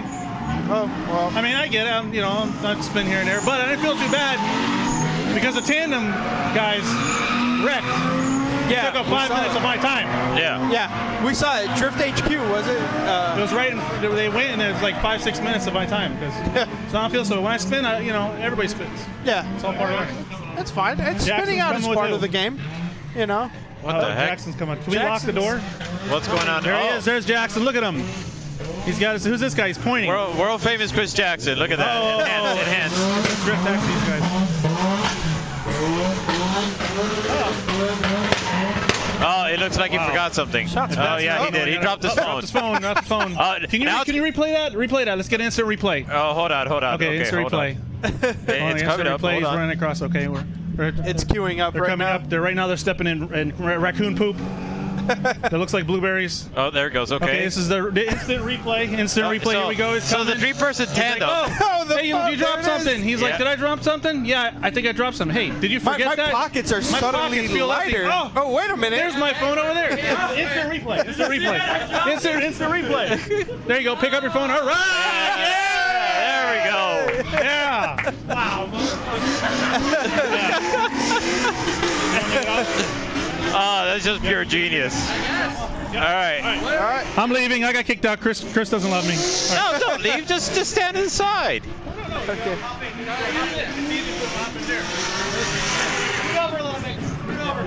Okay, we'll scoot over. Let's scoot over. Yeah, that's good. That's good. Yeah, we're sort of on. Hang on, I gotta. There we go. I gotta raise you up right there. I don't think we're gonna be able to hear anything at all.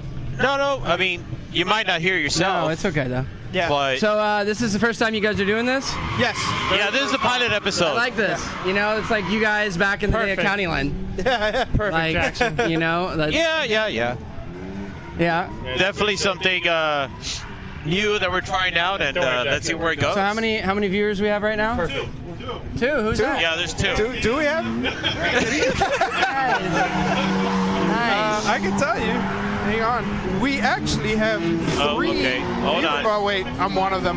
So, 2. Okay. We got 2 viewers. So you guys know anything about the new series that Jackson's putting on? Because we heard some stuff in the drivers meeting. You guys know anything? No, any we insight? don't know about that. No, that's actually news to us too. But that is news. Well, forget about Jackson. Forget about Chris. Right. Tell us about yourselves. Taxi Garage. I see it on the shirt. The Taxi Garage. My apologies. The Taxi Garage. What is that all about? Tell us. So we started kind of just with cars. Obviously, we're already in drifting, and then wow, of course it's a Mustang, dude. So yeah, basically we modify Razor Crazy Carts. It's kind of one of our core parts of our business that started Taxi Garage. So Razor has a crazy cart that is meant for children, but we modify them and make them faster and you know, all around better for adults. That is much cheaper than drifting option. So basically we make an upgraded neck, a motor upgrade, battery upgrade, and rear casters. So all of it will be strong and last when you crash into shit. I guess you can't say that, but when you crash into stuff. And then so you know, everyone has an XL, but you can't take XLs everywhere. So these we take on like random nature trails. What? Arkansas XL? Exactly. It's outdated. Yes, the XL is in like XL, not Excel. Ah, okay. Just clarification. Yeah, they're just threw me different. off there. They're different. So yeah, basically they're the little ones. You throw them in your trunk and you go all your friends downtown Fort Lauderdale, downtown whatever, and ride the sidewalks. And it's just you crash into each other, bumper cars, and you know we all have scars and everything, and fun time. Run into innocent bystanders and no, we haven't hit any of those yet. Just security guards chasing you. It's a good. That's great. It's a good stress relief after a long day. You know, still have our day jobs for now, but 2020, hopefully we can do this full time. So we also kind of used our background. Is we've been on the modified car scene for all over a decade. So it's me, Charlie, and then Ryan Kaufman, which you guys know. You know, he's here actually tonight instructing. So.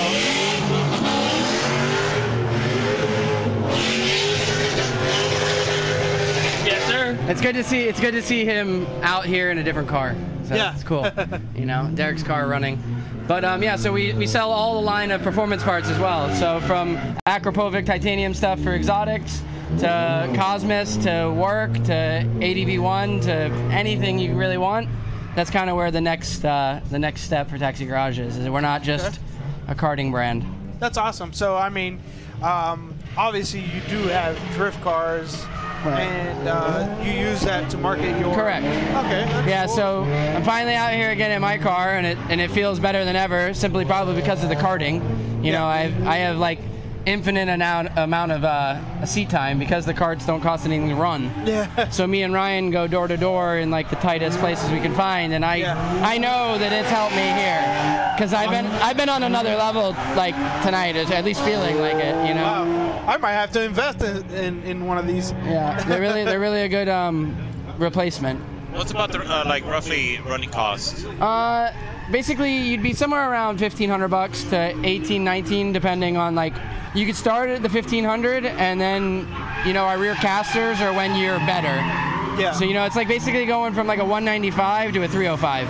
It's like you drift on a 195, you learn, you get the feel of it, and then when you start to get a point when you get through here and you're like, I need more grip, you put a bigger tire on the car.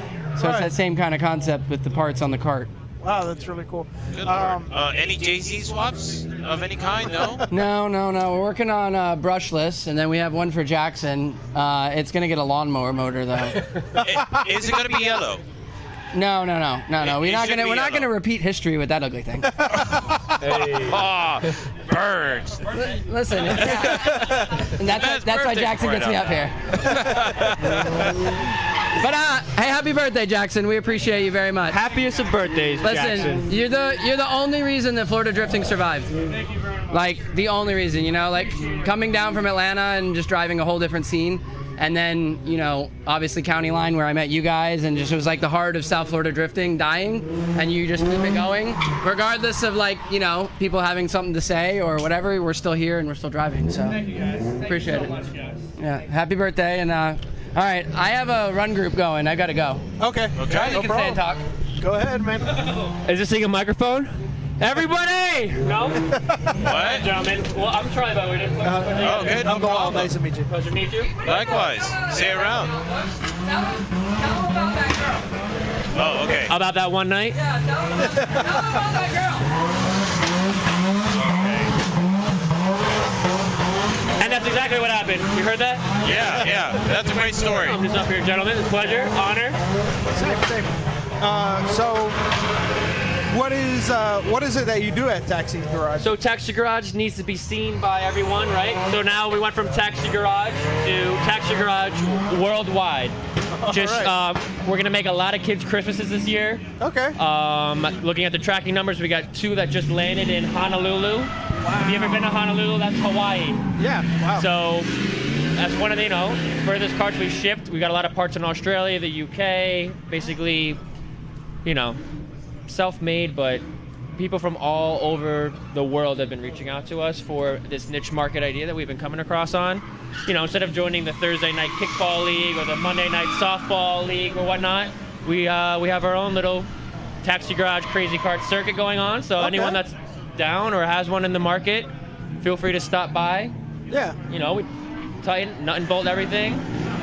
Hit the town, go downtown Fort Lauderdale. That's where we're based out of.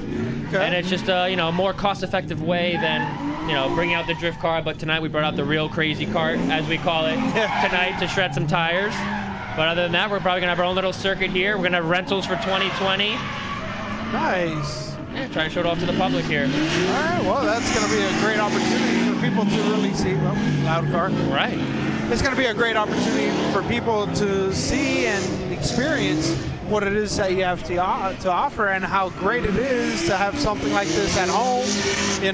Drive it. Exactly. Anyone that's a fan of drifting or watching Formula D, this is a way to get into it. So,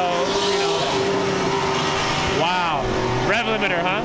Yeah. He bangs the rev Fox limiter. body. Yeah. He's always ripping it. But we work with Adam LZ. He's got a set of our casters he's running. We went out to his open house. Thank him again for the opportunity.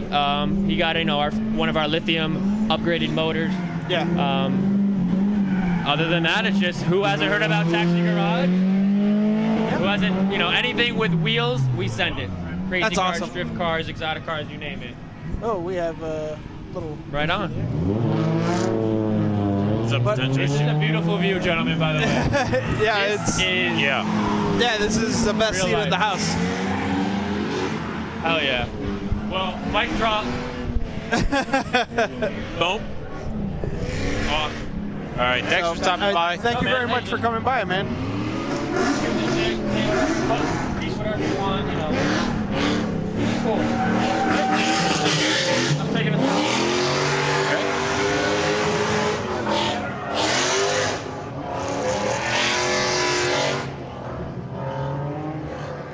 Fuck yeah, gentlemen. Awesome. Thank you, man. People entertained. It's awesome. Been an honor. Oh, okay, let's scooch on over here.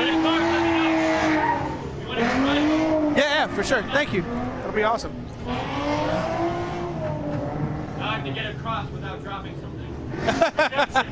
Yes, indeed. Okay. Here we are. That was interesting. Yeah. Oh. And our first 3-time returning guest, or 2-time. There we go. Third time on the air with us, Tim Murphy. We're kind of getting a little tight here. Here we go. Guys, I'm gonna go switch it up a bit. I'm gonna go handle the camera. You're gonna go handle the camera? Yeah, do something. I'm gonna switch it up. I'm gonna explore other opportunities. Go ahead. Good Lord. Mustang noises. Yeah, that's just crazy. All right, I'll be back. All right. So what are you guys talking about with the drift taxi? Oh, it was cool, man. We were talking about like their how they set up the crazy carts for how they upgrade the motors, the caster wheels, all that kind of stuff. Have you drove one yet? No, actually, the only time I drove one was for like 5 seconds, and Jackson called me to do a driver's meeting. And I had to get off, and I was already horrible at it. Yeah, I drove one. The biggest problem was comfort. Yeah. So I'm so fat, like I have to activate my core to squeeze my fat, so I can sit up straight, and then I start getting stomach cramps. My abs, they start cramping up. So it's not a fat person kind of thing. You got to be skinny. No. Or in shape or something. Yeah, but I still want to try it. It was fun. Me and Ben were riding it. Oh, okay. Yeah, we rode it for a little bit. They're fun. Oh. You gonna join us, Paul? All right. Here's, all right, you got it on backwards. On backwards. Yep, there we go. Oh, look at that! Look at that tandem action! Oh my gosh, I can't believe it! All right, tandem crew is out there. So now we have Paul Murphy, Tim's brother. That's my brother, Paul. Hey. Yeah. So what do you think, Paul? You've been filming the whole time. A lot of smoke. A lot of smoke. A lot of smoke. Definitely. Smoke. Especially when the upper tandem classes come out. You know what? I don't see out here. I don't see any Volvos. Paul just bought a Volvo. Tell us about your Volvo, Paul. About my Volvo? Oh, is it supposed to be top secret? It's top secret. Oh. It's well, there's nobody watching, so you'll be good. Well, let's see. See what happens. I almost brought it out. Couldn't quite get it done. Christmas, all that other stuff. Couldn't get it done. Yeah, no, too many things going on. Couldn't finish it. You just changed out windows today. Yeah, I did a window. Yeah. Change out windows? Yeah. Yeah. Which window was it? The windshield? Or? No, not for my car, for the house. Not everything is about cars. You get a little older, you have other responsibilities. Yeah, I'll just let my house run. So what class is this? This is tandem, just came out. Is it? Oh, yes, yeah, it is. They just came out. It is 928. It's tandem and Ben's not looking at tandem. They are going to... Actually, I think I'm going to go back out. It's a 940 advanced goes back out again. Okay, yeah. So I'll see you guys later. Okay. All right, cool. Okay. Let's get Ben back in here. That depends. I think he's having a lot of fun manning the camera. But we can try. Currently, we have a rental car out on track. Yes, you can come out to the U.S. Drift Circuit events and rent a drift car for $35 Oh, wow. Look at that. a Look lap. at that train. 6 guys. Holy cow. Who's going to wreck? 6 cars on track. Not all of them drifting at the all same time. 240? No, you got 240s. No, we got a 36.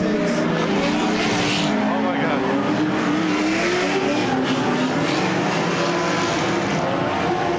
That's great. So 5 Nissans and a BMW. But A BMW? Yeah, there was an E36 leading the back. E36. Oh, okay. Yeah. What's that one with the... No, it's not. It's different. I thought that was the one with the wing. No. I didn't know there was a black one. No, it's like a dark green E36. Really? Yeah. The one with the underglow on it? Yes. Yes, that's an E36. Oh, yeah, it is. Yeah, E36. So here we have the rental car back out there. So as I was saying, you could pay $35 and take a lap in a drift car. And if you've never driven a drift car before, this is a good way to get your foot in the door. Get your foot. Or tip your... Get your whole body in the car, hopefully. Well... At that point, we're talking about investing in an actual drift car. Yeah. It definitely gets you the experience, so that way you can make the decision whether you're going to. Yeah, which they're mostly going to be bad decisions. Yeah. they're terrible decisions. Never a good investment. No. So here. We're following it. Yeah. There's a clutch. Dumps the clutch. If this is his first time, hey, he's getting the concept. Oh, here we go. Here's the train again. Oh, here we go. Another underglow. Team Underglow over here. Nah, just kidding. They're Barnyard Drifting, or Barn Built. Oh, wow. That's the name? I think it's Barn Built, yeah. I have bad time, you know. You're doing really good. Flying very well.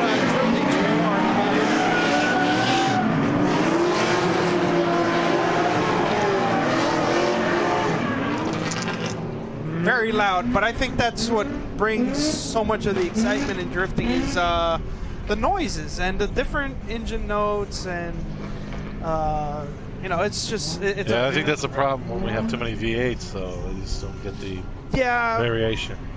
Yeah, that's a problem, especially in like the amateur world. As you go higher and higher, obviously people start running 2JZs and VR38s now. And you know, you never know who's out there with what. Yeah, it's a whole different world now. But this past year, we did see something totally new. The electrical car. The electric car. Yeah. Yeah. What did you think of the electric Camaro driven by Travis Reed? I haven't seen it yet. Okay. I did see somebody drive a Tesla, and that looks super easy. It's a little loud here. What? Okay, so what was that? I watched somebody drift a Tesla, because you can put it in limp mode and drift it. Oh, really? Yeah, and it looked like it slid great. Really? Yeah. I saw the Camaro. I was in Atlanta this Was it year. nice? I mean, it looked. I mean, like I've seen it. I haven't seen it drive though. Yeah, it looked like it was down on power. Really? Yeah. Oh, we got multiple cars going back out again. There we go. So let's see how close they can get. Oh, the Z is getting close to. Oh, 350s are getting really close. They should get close on the exit. They got pretty close last time. Watch him. Oh, here he goes. Yeah. That was nice. That was nice, very nice. Yeah. So I did see the electric Camaro in Atlanta, and I do have an opinion. I mean, it is down on power and everything, but when you watch that car drive solo with nobody else tandeming, it kind of takes, for me, in my opinion, it kind of takes a little bit of the excitement away. Right. Yeah, because all you hear is tire noise. Yeah, all you hear is tire. It kind of like doesn't make you pay attention to the track. Yeah. Like as it's both things. You need kind of a little balance between the both. But I think if they get it sorted out, it will be kind of interesting to see if. I think it'll be to everything once they really figure it out. Yeah. I think you're just going to be able to dominate. Yeah, I mean it's instant torque at any speed, you know. So, but I still like internal combustion. It's more exciting in my opinion. Oh, I agree. I think internal combustion is definitely more exciting. But I think it's going to be, very competitive. Oh yeah. Absolutely. Oh wow, we got some weirdness going here. Yeah. That car in the middle.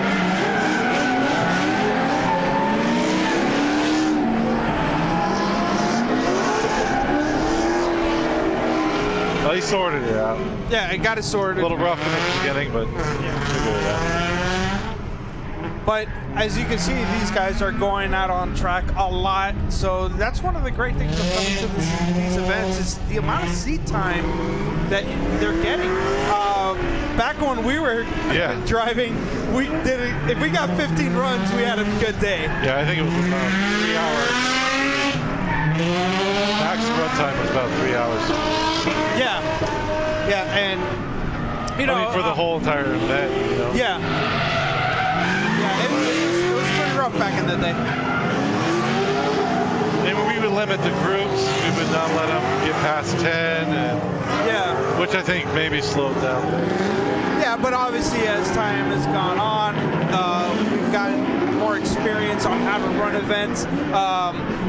This facility is really helping us out because we got 2 tracks going on. Yeah. So it really helps double up on the seat time. So. But that's the awesome thing about getting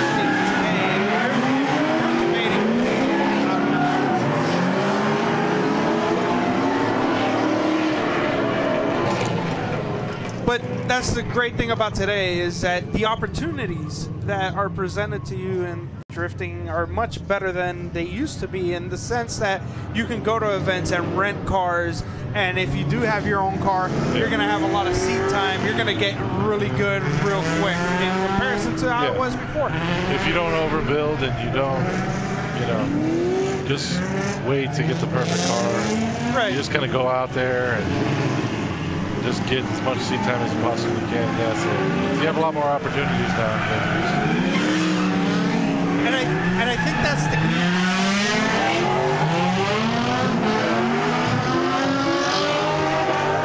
He was straight the whole way. I think that's the key is to start off simple. If you want. Well, that's what I'm trying to do. Is to start off simple. It's the way to go, because I mean, you're gonna be able to drive the car more, especially if you don't overbuild and you can drive the car on the street and get familiar with the car outside of the track. It helps you get comfortable. That's the goal with my car now, is to get it street, just drive it on the street, take it into work whenever I can, so that way it's reliable. I'm always in it. I notice if anything's wrong with it.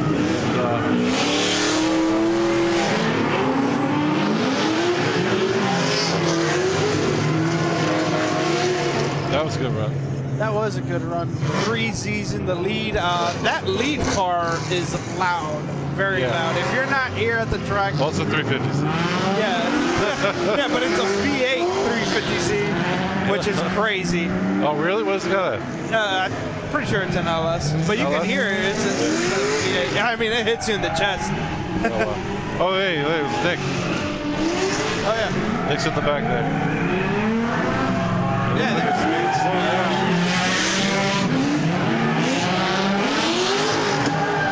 Looks like he wants to go, but he can't because there's nowhere to go. Yeah, he's about to eat the. Been held back. He's about to eat the door of the car in front of him. Oh, Tim's out there. Tim's not out here. All of our interviews. I do drifting. Yeah, follow him on Instagram at I Do Drifting. He's always posting up little things and videos, pictures of his build and the cut springs Volvo. Yeah. Yeah, he was telling us about the cut springs. Yeah, it was pretty sketchy. Yeah. We were cutting through a spring, and from what I was told, that it was going to make a small pop, and what it did is literally made a huge bang and destroyed the cutoff. Destroyed the cutoff wheel? Blew up. The cutoff disc blew up like in a million pieces. I am happy you are okay. And then we did it again.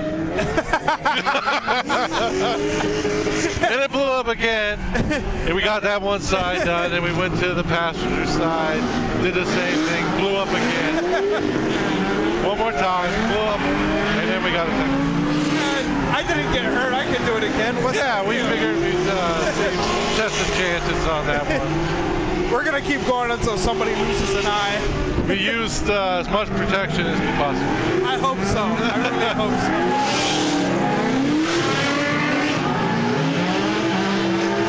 Look at the amount of smoke in that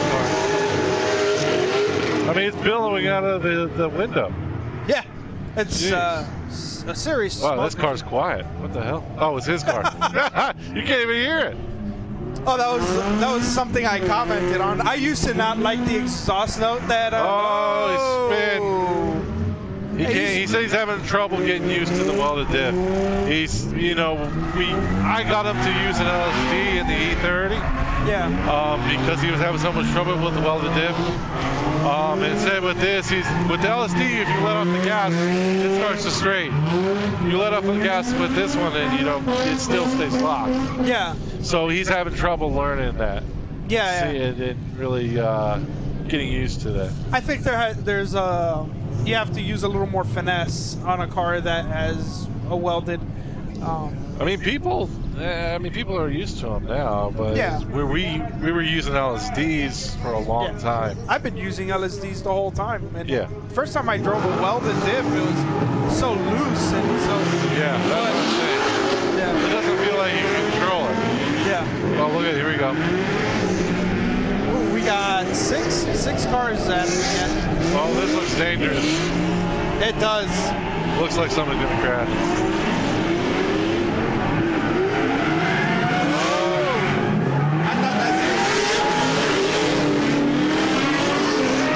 Dick's gonna get out of the door. Almost. Just very wild stuff that we're seeing. But yeah, I was commenting on Tim's exhaust in the past couple of events. It was not the best sounding thing in the world, but now it sounds pretty nice. You can't even hear it though. Yeah. Well, no, but that's good. I don't know.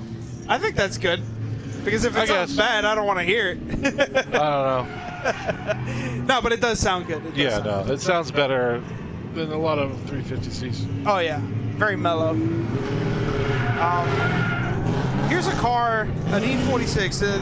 That was a car that a couple of years ago was actually it's gaining lots and lots of popularity. And then it died out. And it died out because of the Z, but I think it's still a great chassis to learn. Well, the Z has more power. You know, you get more torque, you get more power with the horsepower. More parts, cheaper parts. Right. The Nissan, everybody kind of wants to stick with Nissan. That was pretty good. Yeah, that was. Yeah, I mean, there's no denying that the Z is a better car to get started, especially stock versus stock. You're not gonna compare it. But I still think the E46 chassis with a little bit of work and everything. I mean, it's such a great car to also. I mean, I bought an E46. It's my old E46. And I was going to build that, and I bought Peel suspension for it. I had LS1 for it, and I was going to build it, and it just became too much. Yeah. You know, I didn't have the time for it. I was getting married, so I sold it all. But yeah, it was definitely a capable chassis. I don't know why they're going really cheap now too. Look at this guy with the Z3. Z4, right? Yeah. I can't remember if that's a Z3 or Z4. No, that's a Z3. Z3. Z4 is what Tim had. Yeah, from what I've heard, those cars are not very easy to drive. He's doing excellent. Z3 has trailing arms, just like the E30. Like the E30. They actually use the Z3 for their 5-lug, I think. Oh, okay. It's like a 5-lug conversion. Oh, okay. For the rear. Yeah, for the rear.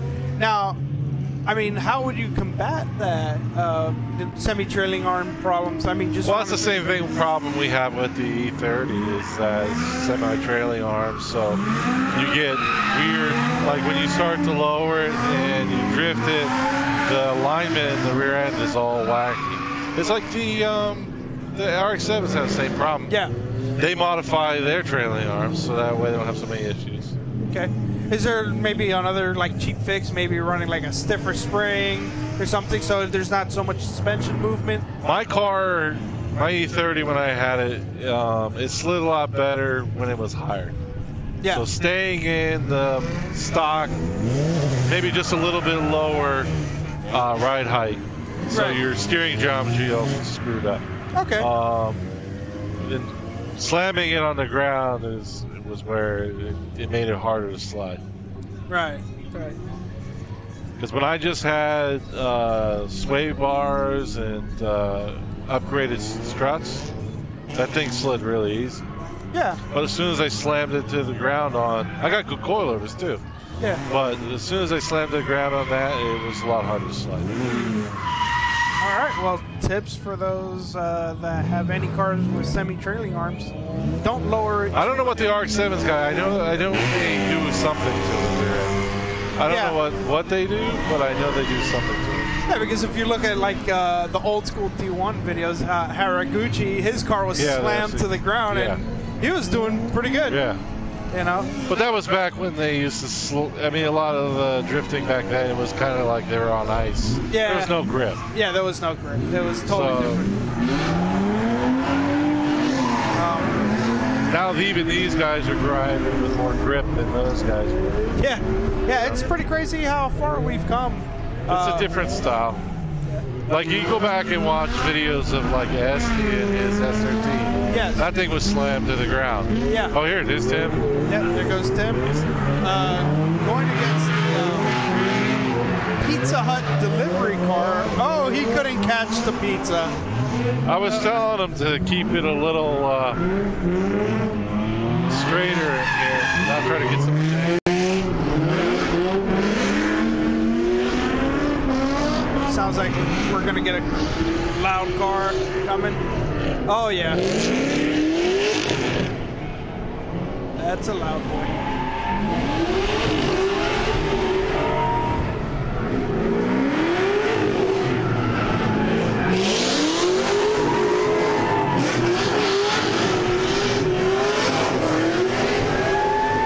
I'm telling you, that thing hits you in the chest. Yeah, that's very deep. Yeah, very deep. What is this? What we got here? Got a 240, SRT. that's 14, and a Z3. No!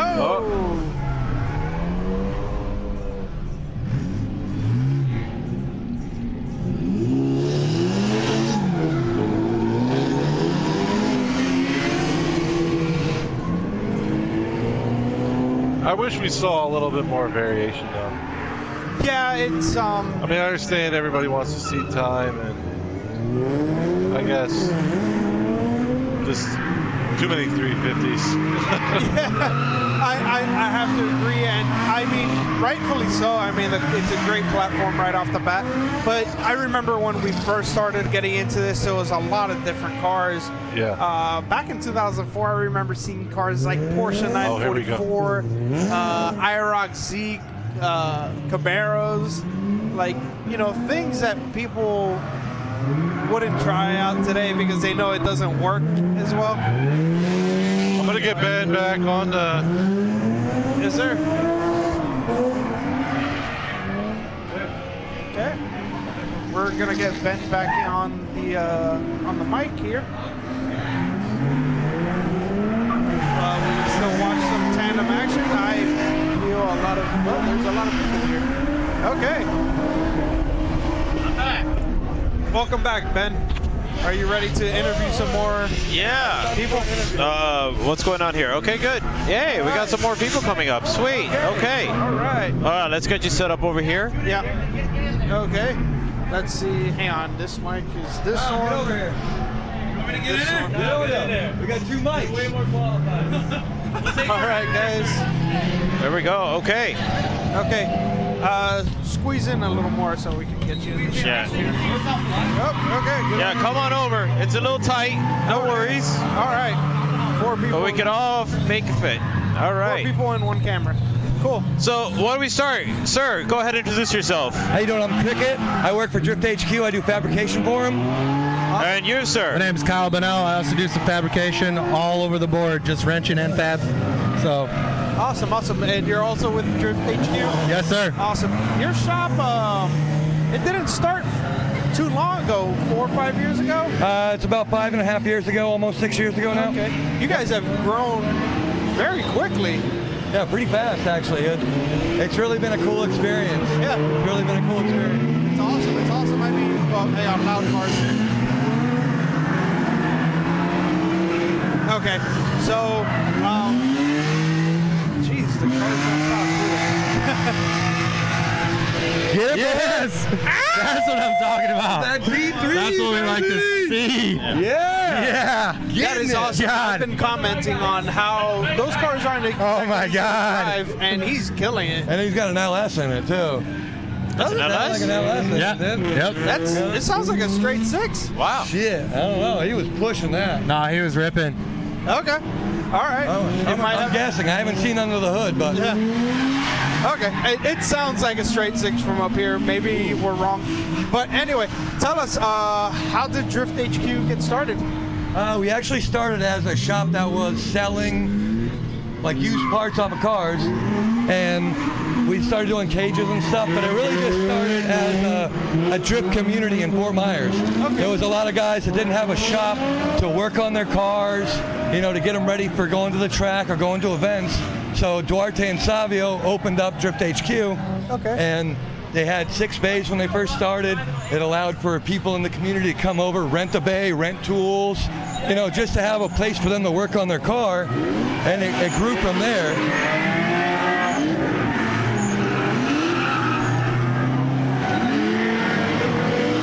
Sorry. I don't know if anybody can hear us when we're talking over the cars. So. No, some cars are very loud, and we just stop. Absolutely. Yeah. So that's why we started, and we started going to events and stuff. Savio and Duarte started actually producing parts recently. So we do motor swaps. We do.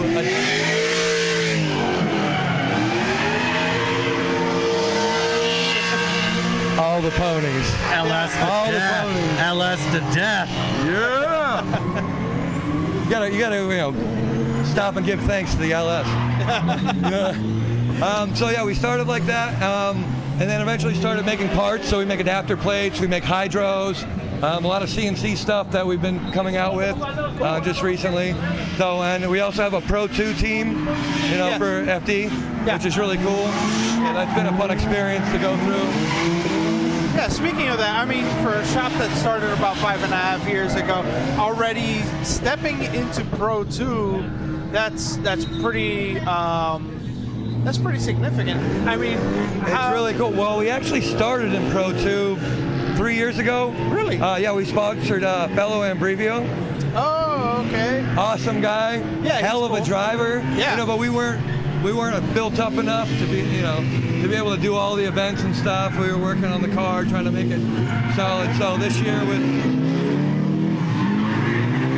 year with Alex Schlegel, we were able to go out. We made it to all 4 events. Had a great time. Yeah. You know, got to meet a lot of cool people. And the drift community is awesome. Yeah. You know, everybody helps everybody out there.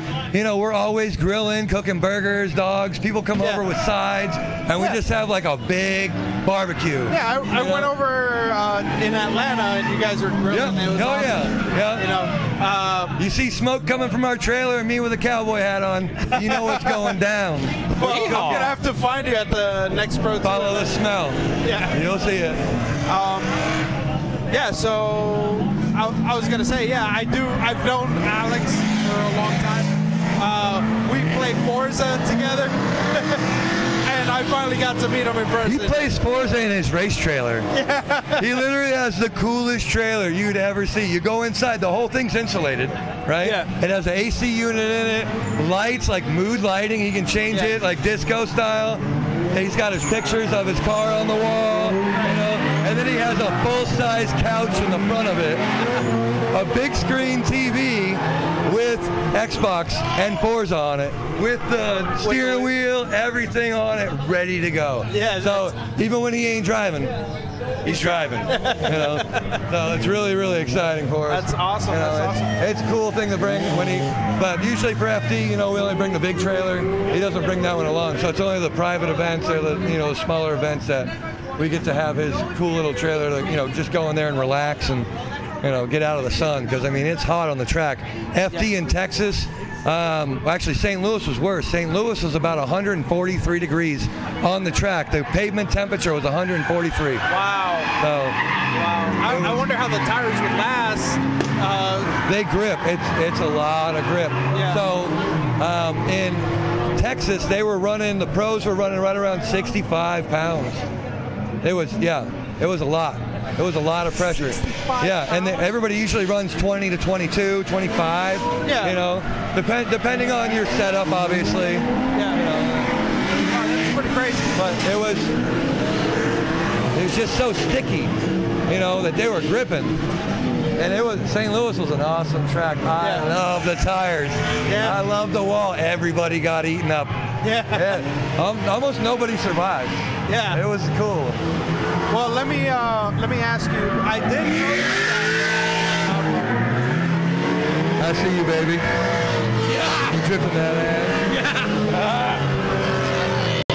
I did notice that Joao Barrion is now rocking a Drift HQ sticker on Joao Barrion. Oh, Joao. Yeah, Joao. Yeah, we help him out. Actually, we park next to each other. Oh. So we always corral together, and we help them out a lot. Yeah.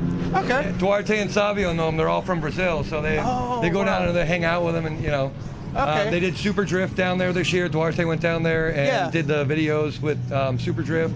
We're supposed to go back next year. We were supposed to make it for the final round, but we ended up, we were just too busy. They went to Japan for 2 weeks, drifted out there. Awesome. So we're going to make a couple trips to Brazil this year, but we also have 6 events coming up too. Oh, wow. Like Immokalee events. So you guys check it out. Yeah, our You're going back to We're going back to Immokalee, yep. Wow. So we're gonna have a lot of events there. So check it out. It fills up fast.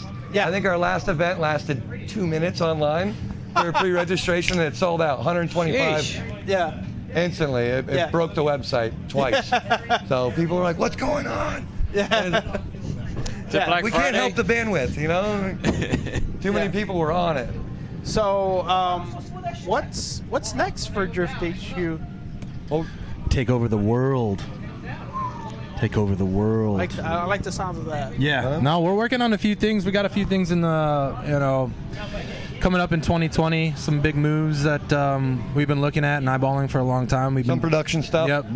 He's been doing a lot of production some prefab stuff, getting ready for N54 swap. Into the E46, he just did downpipe swords, get sent out, so we'll have that ready to ship here pretty soon. Lots of fabrication, lots of new fabrication, lots of new stuff. fab. Yep. So we're working on it. I mean, it's been really good so far. All the drift events have been really good to us. We've had a lot of fun. We've been getting our name out there. The community's awesome here. We love you guys. Drift community is the best. Love we you always guys. come out, have a good time. Everybody's helping out with each other. So that's why we show up. Yeah. Hey, we were always rooting you guys on. Come on out to our Absolutely. We love coming out to Palm Beach. It's awesome out here. Especially PBIR. And it's so close. PBIR is like our home, so close to home. We're in Fort Myers. It's just across the way. So, this is where we always, plan on going. And then the Immokalee, that's like our second home. That's going to be our big event, is the Immokalee event. So I can't wait. Absolutely. I got to go out there. Ben, you have any questions? When you were talking about the world, which world? In which dimension?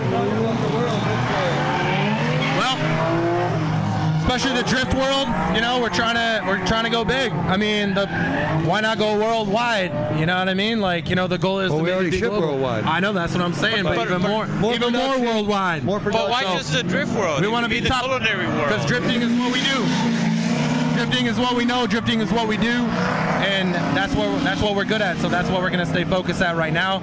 And I mean, we've grown a lot substantially over the past couple of years, but 2020 we got we got big eyes. So have you thought about maybe transitioning over to another discipline of racing, maybe road racing? That's above our pay grade. That's totally up to Duarte and Savio. That's their area. But right now they're really just focused on drift, trying to get our name out there, put our name on new products, get some fab out, let people know that we're an open fab shop.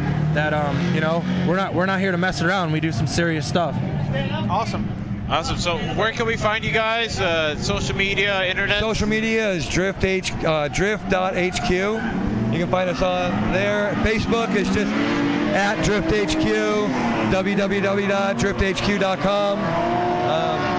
I think that's it. Look we us probably up. have a Twitter, but I don't know about it. No, Twitter. I'm not the social media guy. Oh, okay. Where is he? He's right over there filming He's down stuff. there. He's doing his work. You want to come over? At Film HQ. Hey, bring him. Joel! Come over here. Stop filming for a second. Hop on in here. This is one of the owners of Drift HQ too. He's always behind a computer or a camera screen though. However, in Pensacola, you did amazing. Got to get in here on that. There you go. Bro. Am I in it? Where am I? Yeah, hey, there I am. Right there. Right there. What's up? How you doing? Hey, what's up, man? Hey, buddy. Hey, it's been a while. What's up, dude? Hello, sir. How you doing? So, Where are we live right now? We're just on Mixer for now. Okay, that works. Yeah. Eventually, we're gonna grow and start doing bigger things. Okay, perfect. I'll just So drop them F-bombs. They can cut them out for you. Fuck. All right, now they're all out beep, now. beep, beep. They're all out now. Okay. All right. Okay. Now that I got that out of my system, let's continue going. Okay. All right. I had some questions about. I think we were actually live. I think you just ruined it. It's fine. But anyway, it's the internet. it's fine. We're not censored yet. Interesting fact about Joel Garcia is that his name is the same as mine except for one letter. Yeah, that's Noel Garcia. I'm Joel Garcia. Oh, twins. Yeah. Twins, Basil. Twins. Yeah, dude. So no relation, right? Maybe. Somewhere. We don't know. Somewhere down like the whole Spanish colony and whatnot. Hey. But so.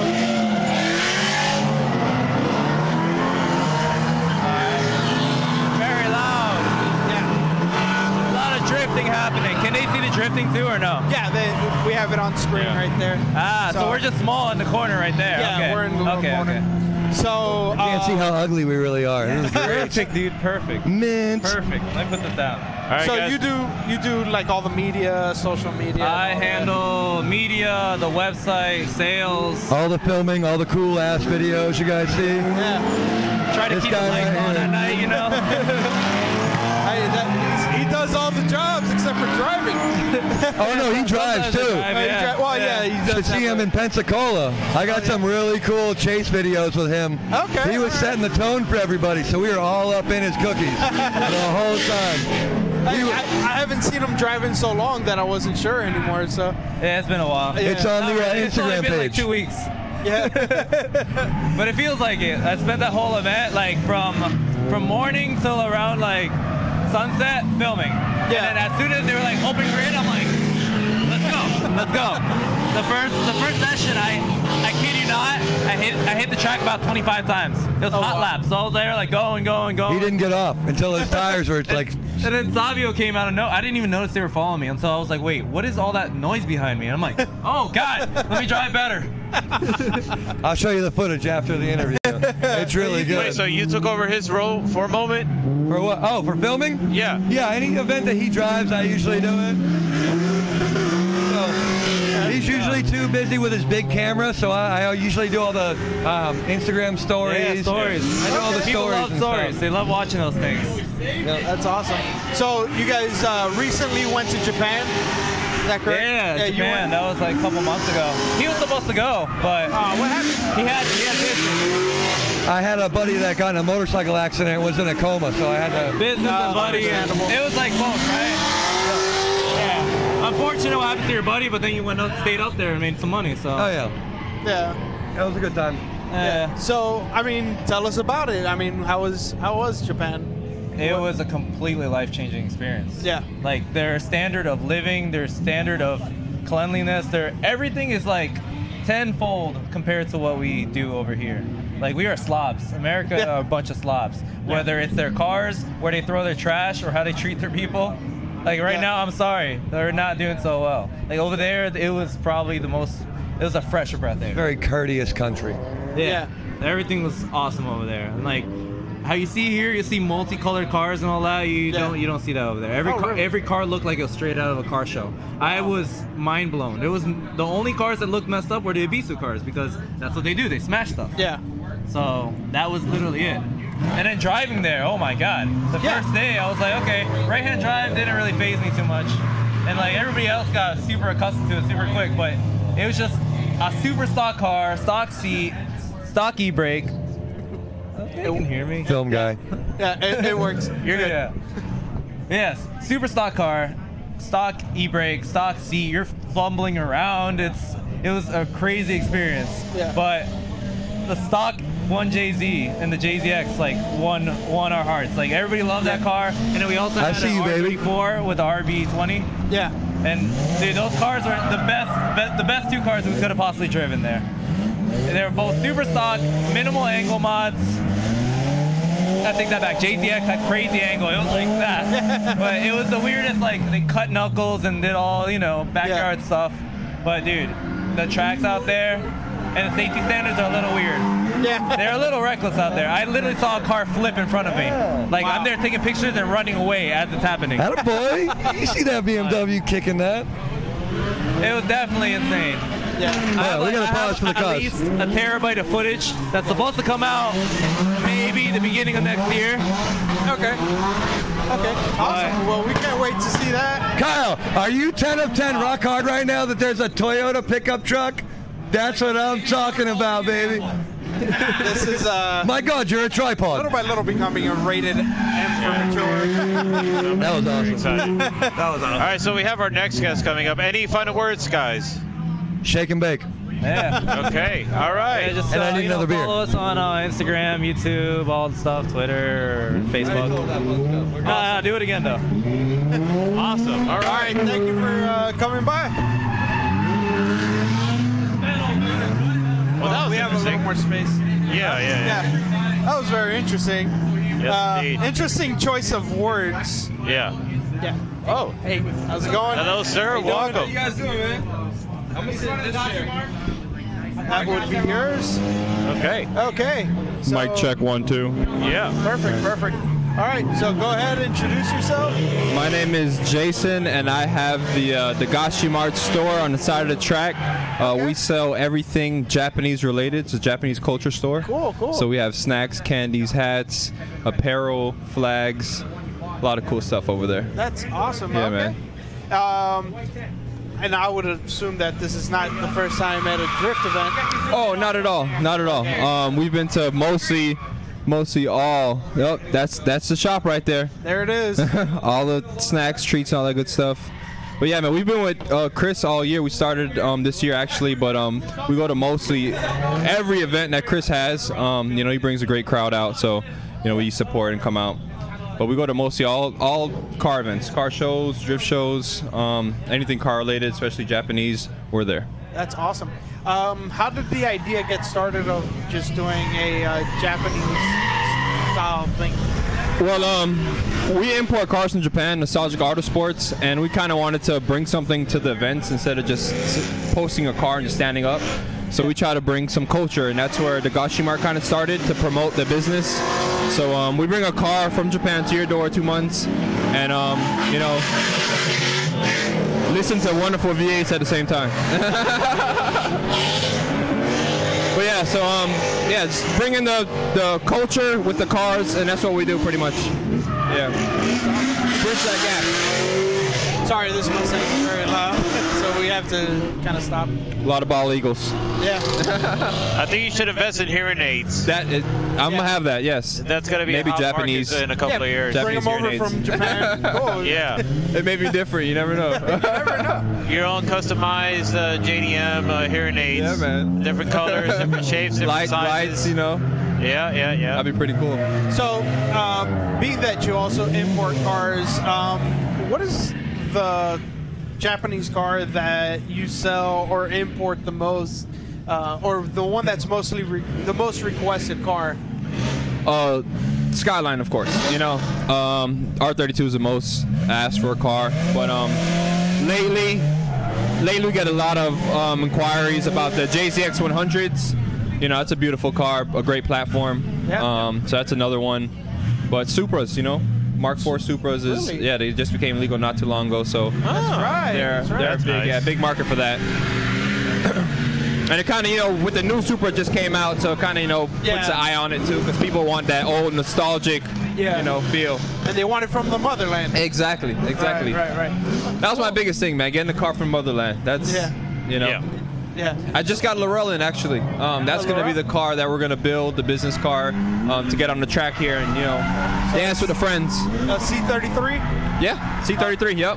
Lovely car. Yeah, man. I love the no B pillar. That's probably why I like it the most. Maybe dangerous, but it looks nice. Yeah, it looks pretty dope. It looks dope. Yeah. You got a driver lined up? Driver? No, I'm going to be the driver. Okay. Yeah, I hope. We're going to start small and then go very fast. Okay. That's the plan.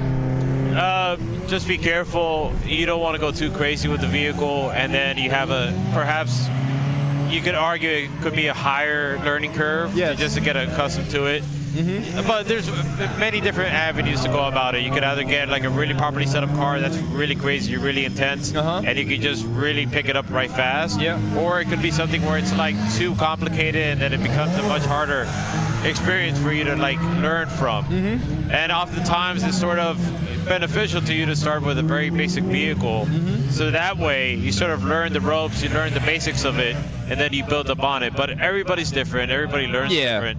So definitely just feel it out how you feel. I mean, if you have the opportunity to just get into a car that's properly set up, go for it, try it out. And if you pick it up fast, then start off there. Yeah. I mean, I plan to stock angle, you know, not too much power. I'm looking for like 300 horsepower. So, you know, I really want to start with a good platform, you know, something that's reliable is the most thing. Just seat time is what I'm worried about, you know. Right. So not too much power, not too much crazy, you know, aftermarket angle, just a hydro and a reliable car, pretty much what we're shooting for. Yeah. Yeah. Oh, what's going on down here? Oh. By the way, RB20 sprockets are the hardest thing to get off. Really? I broke 2 oil pumps. Oh no. On my car and another engine I'm building right now. It's the worst thing in the world. Oh, I'm so sorry to hear that. Are you talking about RB20s in general? RB20, RB25. I mean, I'm assuming 26 too. That collar just gets stuck on there. 25 years old, you know. It's yeah, getting hot, cold, eventually Yes. it just kind of practically seizes. welds itself. Yeah. Do you have any questions, Ben? It's just I just find it a little bit funny how the oiling issues with the RBs. Yeah. That it's not really known about for some reason. But if you know about it, it's a bit crazy to think like how prevalent, how widespread it is. Yeah. Throughout the RB line of engines. And I heard the RB25 all the way up to more though. The RB25 more. Yeah, I heard it has that oil issue more than the 20. From what I heard, I don't know. You know. I go off my friend Leo. He has brake bank. Shout out to them. But he has a RB20 that he rips on E85. It's the blue Skyline you see. Yeah, yeah. And I mean that car's been taking a beating for quite a while now. Yeah. You know. So I like the RB20. Good platform, strong block. You know. Just keep an eye out on the oil, I guess, yes, right? Yes, exactly. Keep eye oil pressure. Cool. Most important. So where can we find you on the internet? NostalgicAutosports.com. Same thing as our Instagram, Facebook, all that good stuff. And the Gashi Mart as well. Okay, cool. Yeah, man. Follow us, follow back, show love, support, For sure. all that good stuff.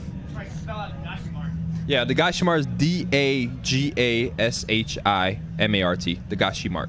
Ah, okay. Cool. And shout out Chris, wonderful event, man. Thank you for having us every single time, man. You're amazing, bro. Thank you guys, and I love it. All right. Awesome. It's a wrap. Shall I drop this? See you around. Yeah, go ahead. Yeah. Boom. Oh boy, yeah. Thank you for coming by, man. Thank you guys. Take care. I appreciate it, man. You guys are awesome. All right. All right. So what's happening on track? Let's see. Well, there's an issue that still needs to be sorted out. We definitely need a tow truck. So a tie rod. Oh, is that what happened? Well, that's what I heard, that it's a tie rod. So it makes sense why we're focusing in on the wheel. So what is the tie rod in the car suspension, Noel? Well, enlighten us. The tie rod is the piece that connects the it connects to the knuckle, which is what the wheel sits on the hub, and it goes to the steering rack, and that's the part that moves the wheels side to side, so you get your steering angle. Why don't you do that again? Like the little the steering angle hand thing? motions. Yeah, exactly. Yeah. Okay, so I mean that's what allows the wheels to turn, so you can turn your car, or if you're drifting, you're counter steering. Drifting does put a lot of stress on tie rods, especially when you hit the lock stops on the wreck. And also just the side forces that they have to endure. Sometimes the tension can break them, or even hitting something is going to break them. So, I mean, now there are special, strengthened tie rods and stuff, but that doesn't guarantee that you're going to have a tie rod that'll last forever. So yeah, it's definitely it's not something that you can easily tell the age or the condition of it. I mean, how often do you go under your car to just check everything if it's in good condition?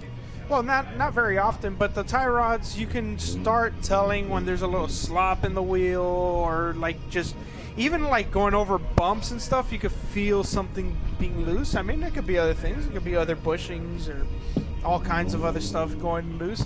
But tie rods, you could feel it through the slop of the wheel. So, never bumped tie rod. You never felt a tie rod? Yeah, I'm having a hard time trying to look back and see if I've ever felt what you're talking about. And I felt it. Like sometimes you'll. On what car? A86s. Okay. 30-year-old jalopies. Yeah. So I mean, like, you know, sometimes you'll have a little play in the wheel, or whatever. I mean, there could be other things that can cause that as well, but usually that's the tie rods that kind of have that. And where is this Corolla? Actually, you know what? Have you broken a tie rod in that Corolla? No, I've never broken one. Never? Never broken one. But you felt it. You felt it ready to go. Oh, it was loose. It was loose? Yeah, it was loose, like in the sense that it just feels sloppy.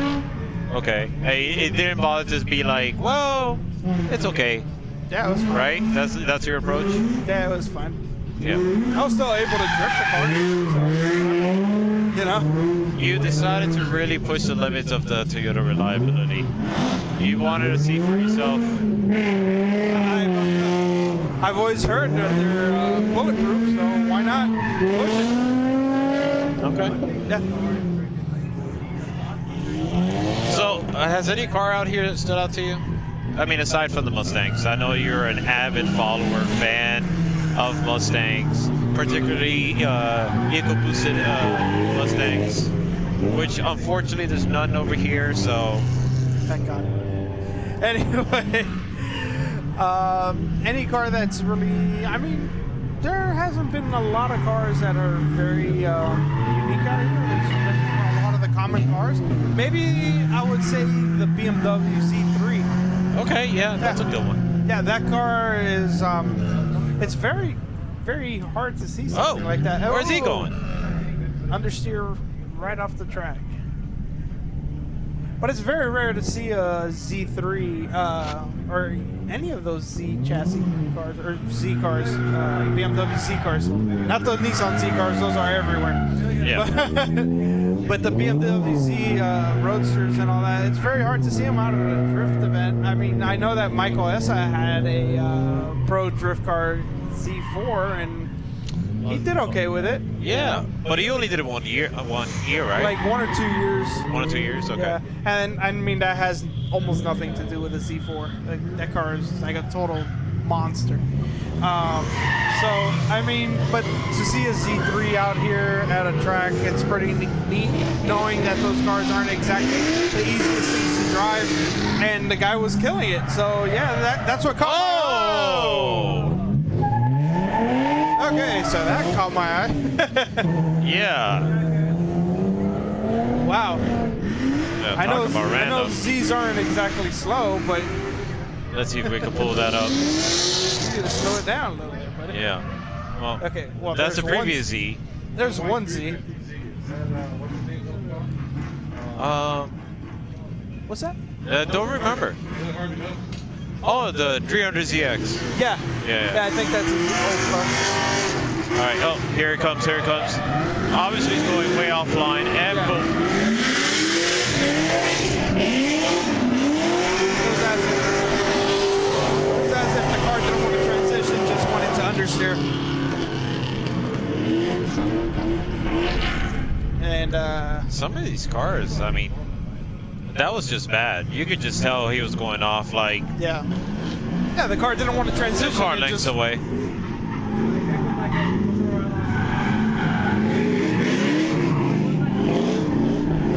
You gotta ask yourself, is it a potential tie rod problem? As in what? Oh, the other? Yeah, the 350Z that went off track. No. No? No, there's other things. I mean, possibly, but you know, there's other issues that can cause that. And mostly it's the driver. Not trying to call that driver out, but yes, it's driver error in most cases. Actually, that color car that we just saw, that Nissan 240SX, reminds me that over here at Palm Beach International Raceway at the U.S. Street Circuit event, they rent out drift cars for you to drive, and you pay, I believe, a certain amount of money for each lap. 35 for each lap, and you have your choices between a 240SX, the one that you saw out there on the track just now, and a 350Z, which I believe it's that one.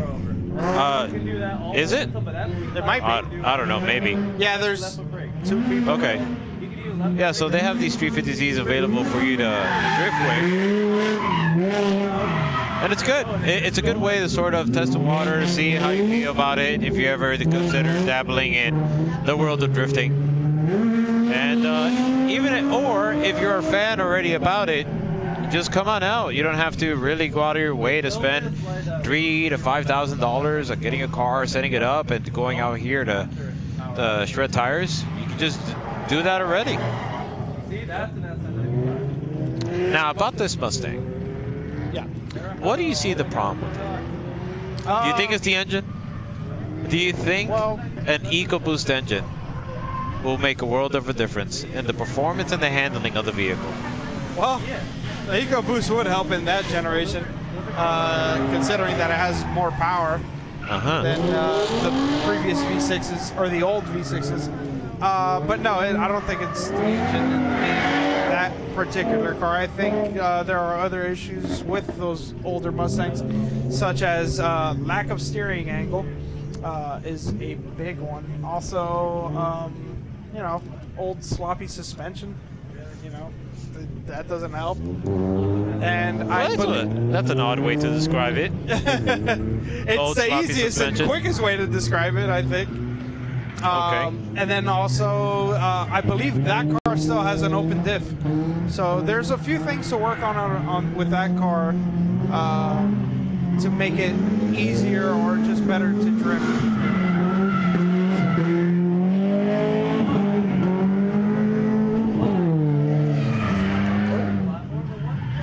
I feel like these cars are getting louder and louder. It's like the packing of the muffler is like blowing out the back, and it's just getting louder. I don't know, man. Something needs to be done. Maybe noise restriction? Yeah, but then like you kind of lose a little excitement for the spectators. Spectators come for that noise and that, you know, that spectacle. What's so exciting about having your ears ringing from all of the LSs and... People like it, man. People are crazy. You know, it's like, why do you go to a rock concert when you can listen to the CD at a reasonable volume at home? Okay, all right. So I gotta ask, how do you deal with it, or what do you do when you go to those Top Fuel dragster events? It's you come out pretty hard of hearing at the end of the day. There's not much dealing with it. Even with like earplugs or whatever, it still gets to you. Yeah. I read an article somewhere that they registered 165 decibels. Golly. And they're saying that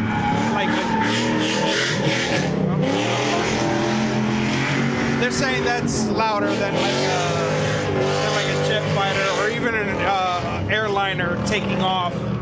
It's much louder than that. So yeah, it's that kind of event is something to prepare for mentally, about taking care of your ears and whatnot. But you know, these drift cars, I mean, even the amateur drift cars, they're not quiet. They're very loud. It does get to you. It's not nearly as loud as a Top Fuel or Funny Car, but it's more annoying. Okay. It's really like in your ear. It bothers you.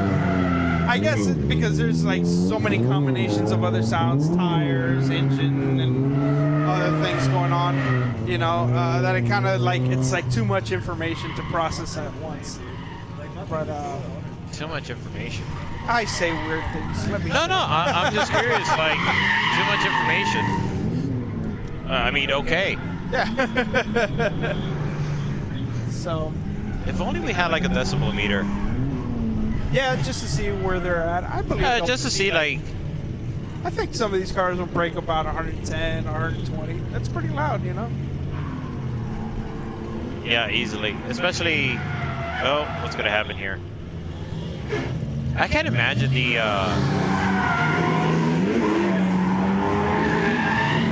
I guess the sudden, like, disruption, mental disruption. Yeah.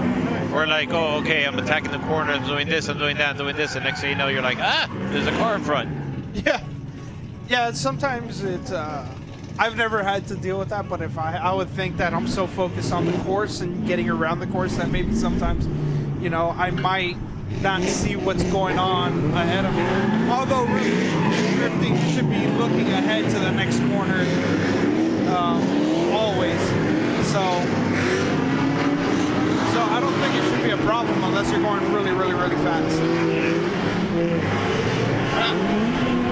Glad to see some tandem action going on. We have, I believe, one of the Drift HQ guys taking the lead. Nissan 340SX, and right behind we have a Nissan 350Z. Obviously, the aggressor out in the front definitely want to be there in a good position because obviously the faster vehicle, the more aggressive vehicle, the more consistent vehicle needs to be in front. You don't want to have a guy that obviously is inexperienced. No, of course not.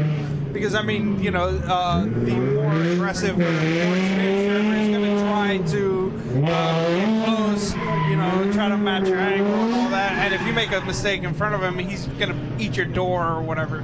So, I mean, you know, you definitely want the better driver up front, the more experienced driver up front, you know, and so that way, you know, if there's less mistakes.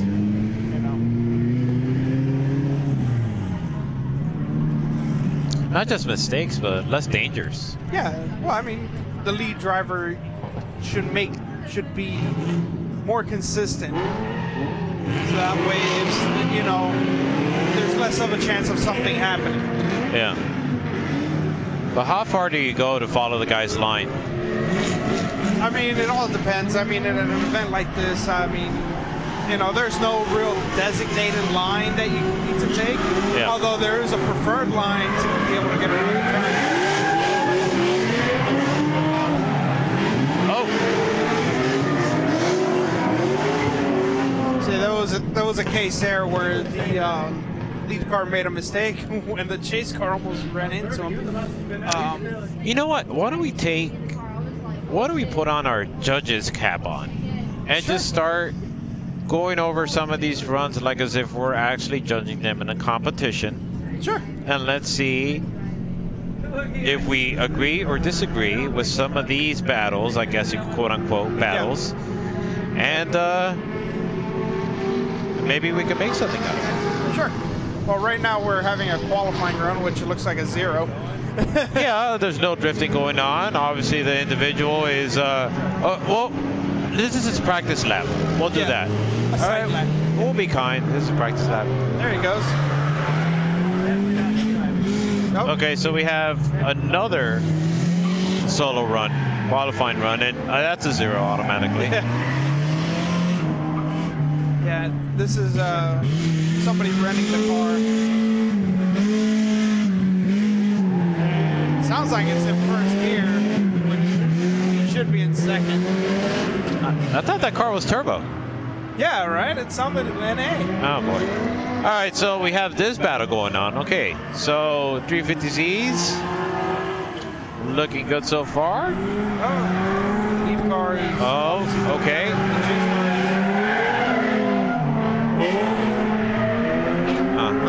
It seemed as if the chase car got a little bit too close on one of the corners and wasn't allowing, had nowhere to go, couldn't, you know, transition on time.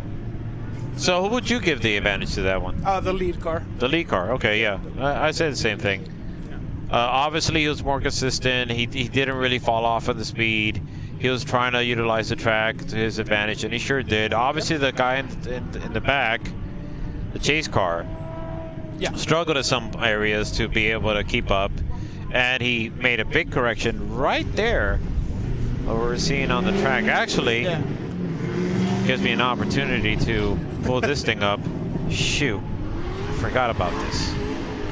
Oh, I'm not gonna have time to pull it up. Oh, what a bummer. Well, it was on that little straight. You know what? I'm gonna do it. I'm gonna do it. We have the time. We have the resources. I have it set up. I'm just gonna go for it.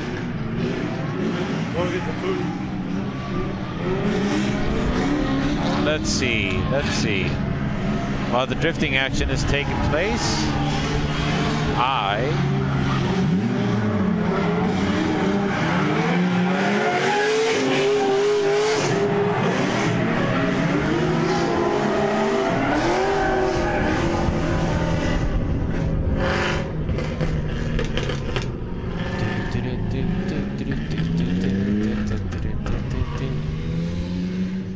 I think this is it. Okay. And there we go. Are you ready for this? Yeah. Where is it? Shoot. Oh yeah, that's right. Oh, no wonder. I gotta just boom. Right around there. That's what I'm talking about. I was thinking more there. Is where What, around here? Yeah, because I saw that the chase car didn't give room for the lead car to transition. Although he did transition, he had to back up because it was just an odd place for the chase car to be. And he did it again right there. You see? And that, oh! He did it again.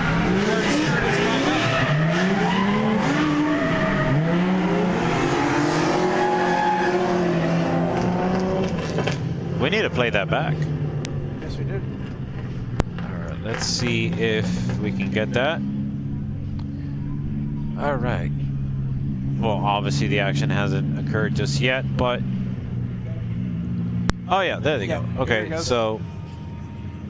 And you're going to see that the chase car is going to get too close before the transition right here. Ooh. Yeah, you see? It slows them down and makes them take a bad line.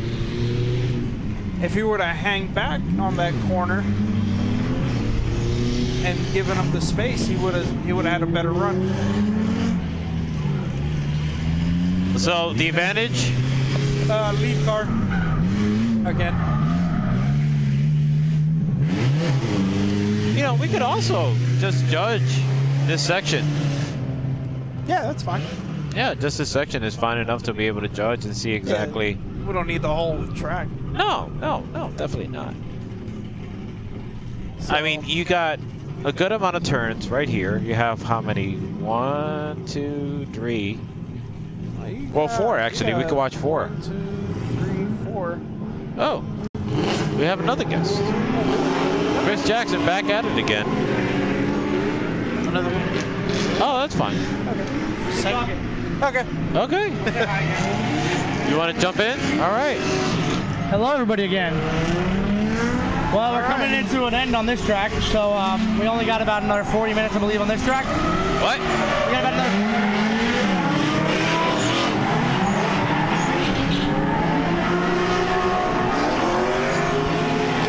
I think the cars are getting louder and louder. Yeah, we were mentioning that. I think they're getting louder. They're blowing the... But, yeah, we got about 40 minutes, I think, left on this track. Then we're going to transfer over and be full road course only. Okay. So, now I guess I got to interview you guys. What? Sure. No, we're just going to ask you, how's your birthday? I think it's my turn now. How's your birthday been so far? It's been a great birthday, actually. I love being at the track, so, I mean, this is something I want to do. So, can't get better than this. You know, this is, you know, I get to hang out with everybody, you know, and I got them all to come. So, you know, I guess if you offer drifting, you get more friends. Did you drive tonight or no? No, not at all. I drove here. I'm going to drive home. Okay, so should I say, did you drift tonight? No, I didn't. No drifting. No drifting today. But, you know, whatever. Like, I get to do those fun things, and it happens. You can see my cars driving. My cars are out there drifting. But there goes one right now. Yeah, so how many cars do you have to rent out? We have 6 total now. You have 6? Yeah, so the Drift Academy started as just like a fun idea. We're just like, we should have cars out of the drift track. And like you guys know, we used to do it at drift sessions when we did the Cadillac thing. Yeah. So it started off as always, we had this idea, it'd be great, but nobody actually got the cars and did it.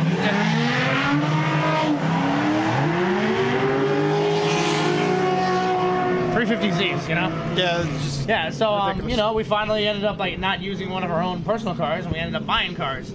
And then once we did that, we started giving it like as a per lap basis, and then it just blew up. We're gonna buy more and more. Now we're up to 6 cars, and everybody, even spectators, we get to see more and more new drivers every event, which is really good. So it just helps everything. You know, it's really worth it. It's great. Oh, that was amazing.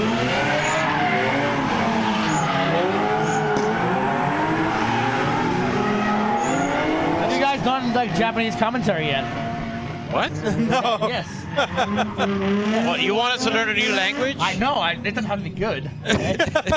But I mean, I think if we're going to elevate this is the first, you know. We can elevate very It's a quickly. pilot episode, man. Yeah, we don't want to start too high. Can we at least like reenact it, like what we think would have happened? So maybe we'll get good at it one day. Oh, okay. Like, we got a tandem coming up right now. Okay, we're gonna let So, like, Jackson no, do. all 3 of us. All three of us. Man, I don't want to see. I want to see you on this one. This is your time to shine. Mine? Yes, your whole life is worked up to this moment, right? Oh, great, thanks. No pressure, right? No pressure at all. Okay. Well, unfortunately, it's hard to see because we don't really have a cameraman. No, we can't even do it. The cameraman quit on us. Yeah. Okay. He's like, screw this. Oh, then shut.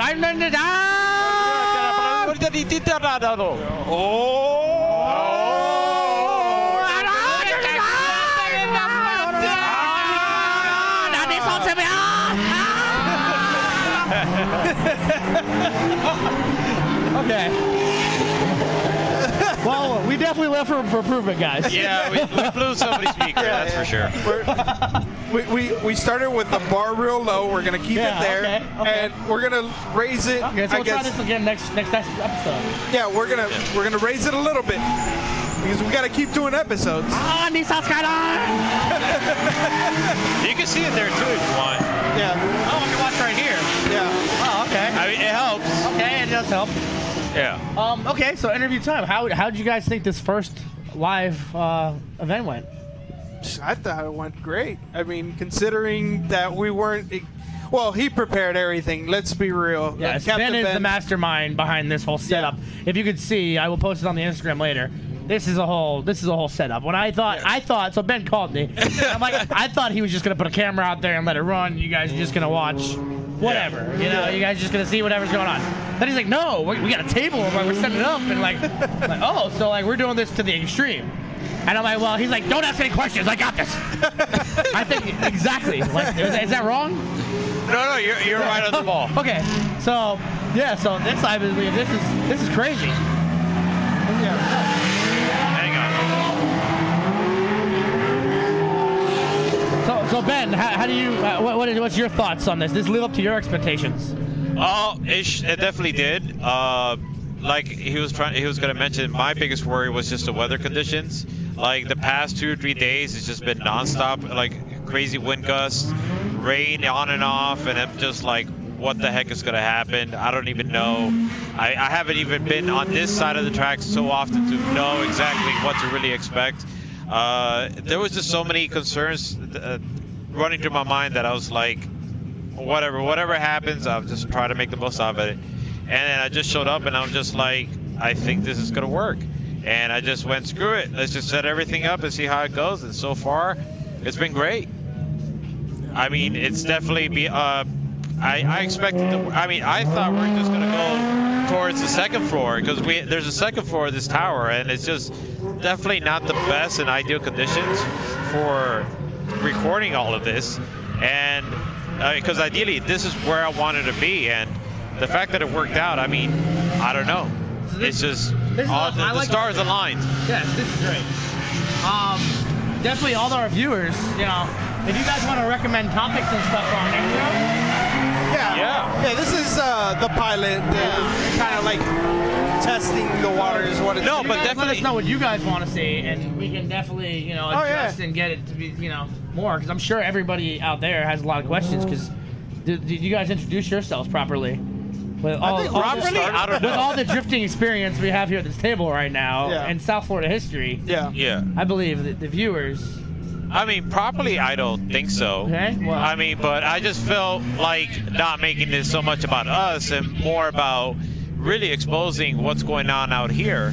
It's not often that a lot of people know exactly, like, oh, there's PBIR, or there's a track in the middle of West Palm Beach, and you're like, what's happening out there? What is all that ruckus? Sorry about that. I got a little radio chatter. But, no worries. No, you're good. Yeah, but it's good to sort of like introduce more people to exactly what we're doing, because it's just, I still find it crazy that nowadays you come across people that are like, what's drifting? What is going on? Like, you ever see Fast and Furious Tokyo Drift? Is it that thing in the movies? You know, where is Vin Diesel out on the track with you guys? Yes. I mean, are there DJs and things like that? Yeah, we do jet ski races behind Ludacris's shop in Miami every Sunday. Really? Yeah, we do. Yeah, it's an underground thing. No one really knows. Oh, okay. All right. Cool. Is there a secret password for you to go in? Like a secret passphrase? I'm not even a part of that group. I don't even know. You haven't? No, okay. No, I've heard about it. Oh, okay. Are you even supposed to talk about it? I don't know. mean, you could get in trouble. Maybe it doesn't exist. You know, maybe All I'm right. lying. Watch out. Yeah. This is live, so somebody's gonna get on you.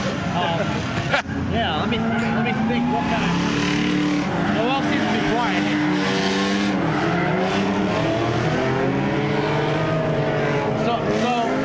But no, it's definitely what you're saying. Like, just comments and feedback. It's definitely. I don't care if it's good or bad.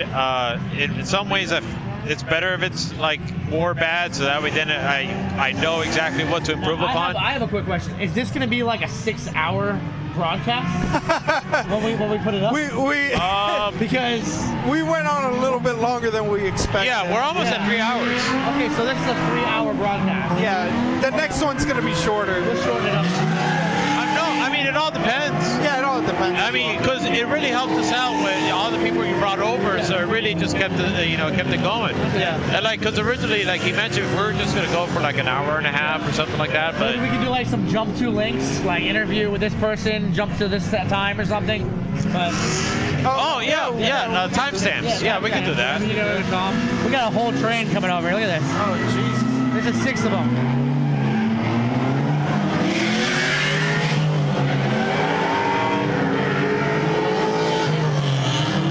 These A-class drivers have really stepped up their game, starting from the beginning of the year to now. Yeah, they're really good. Oh, where's he going? He's going. I don't know. He's. I think he lost something. I don't know where he's going. Is that another one of your rentals? It might be.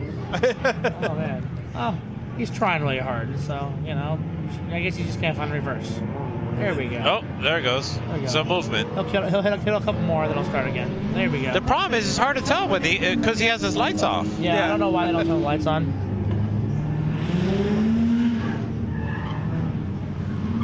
But okay, so now I guess it's your turn now. So can you hear me?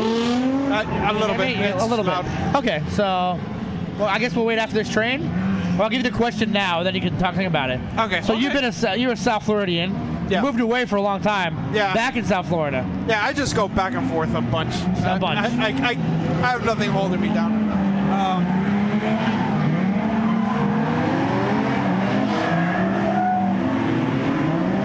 Okay. But it always seems that you're back in the South Florida scene. Yeah, I mean, it's just, it's where I have opportunities and whatnot.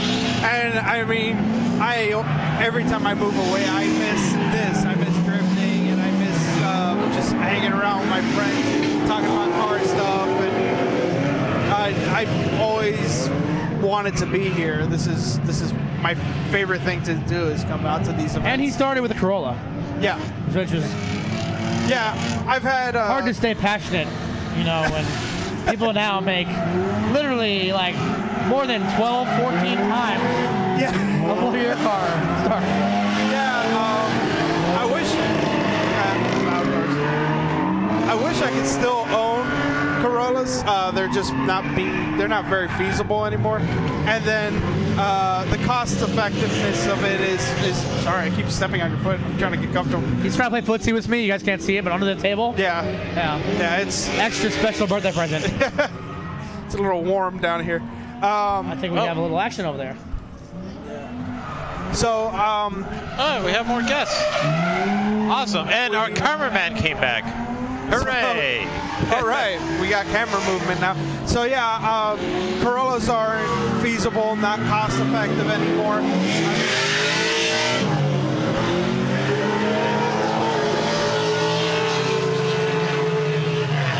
But that does not mean I won't be in an 8.6 again.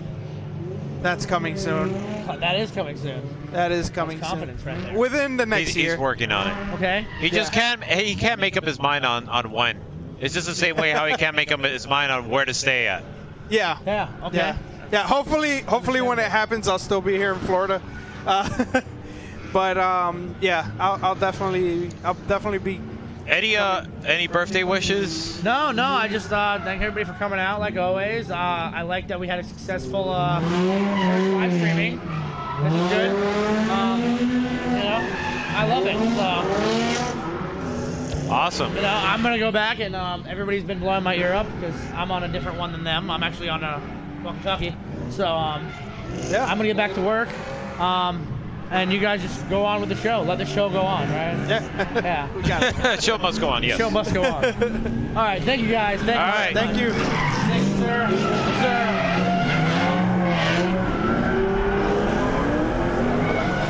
Are we gonna? Woo. It's been a crazy night. Yeah, very. Tons of interviews. And we even got interviewed. I think it's about time to wrap things up. Yeah, I think we said everything we had to say. And no, it's not a matter of saying whatever we need to say, but I think we've covered most of the event. Yeah. And yeah, I definitely, any sort of comments, any sort of comments, good or bad, just let us know. Definitely plan to do this more. Want to do. Set up some more things. Yeah. And make it. And we're open to ideas and, maybe even segments or something that you guys might want to see. Just let us know how we're doing and how we can make it better.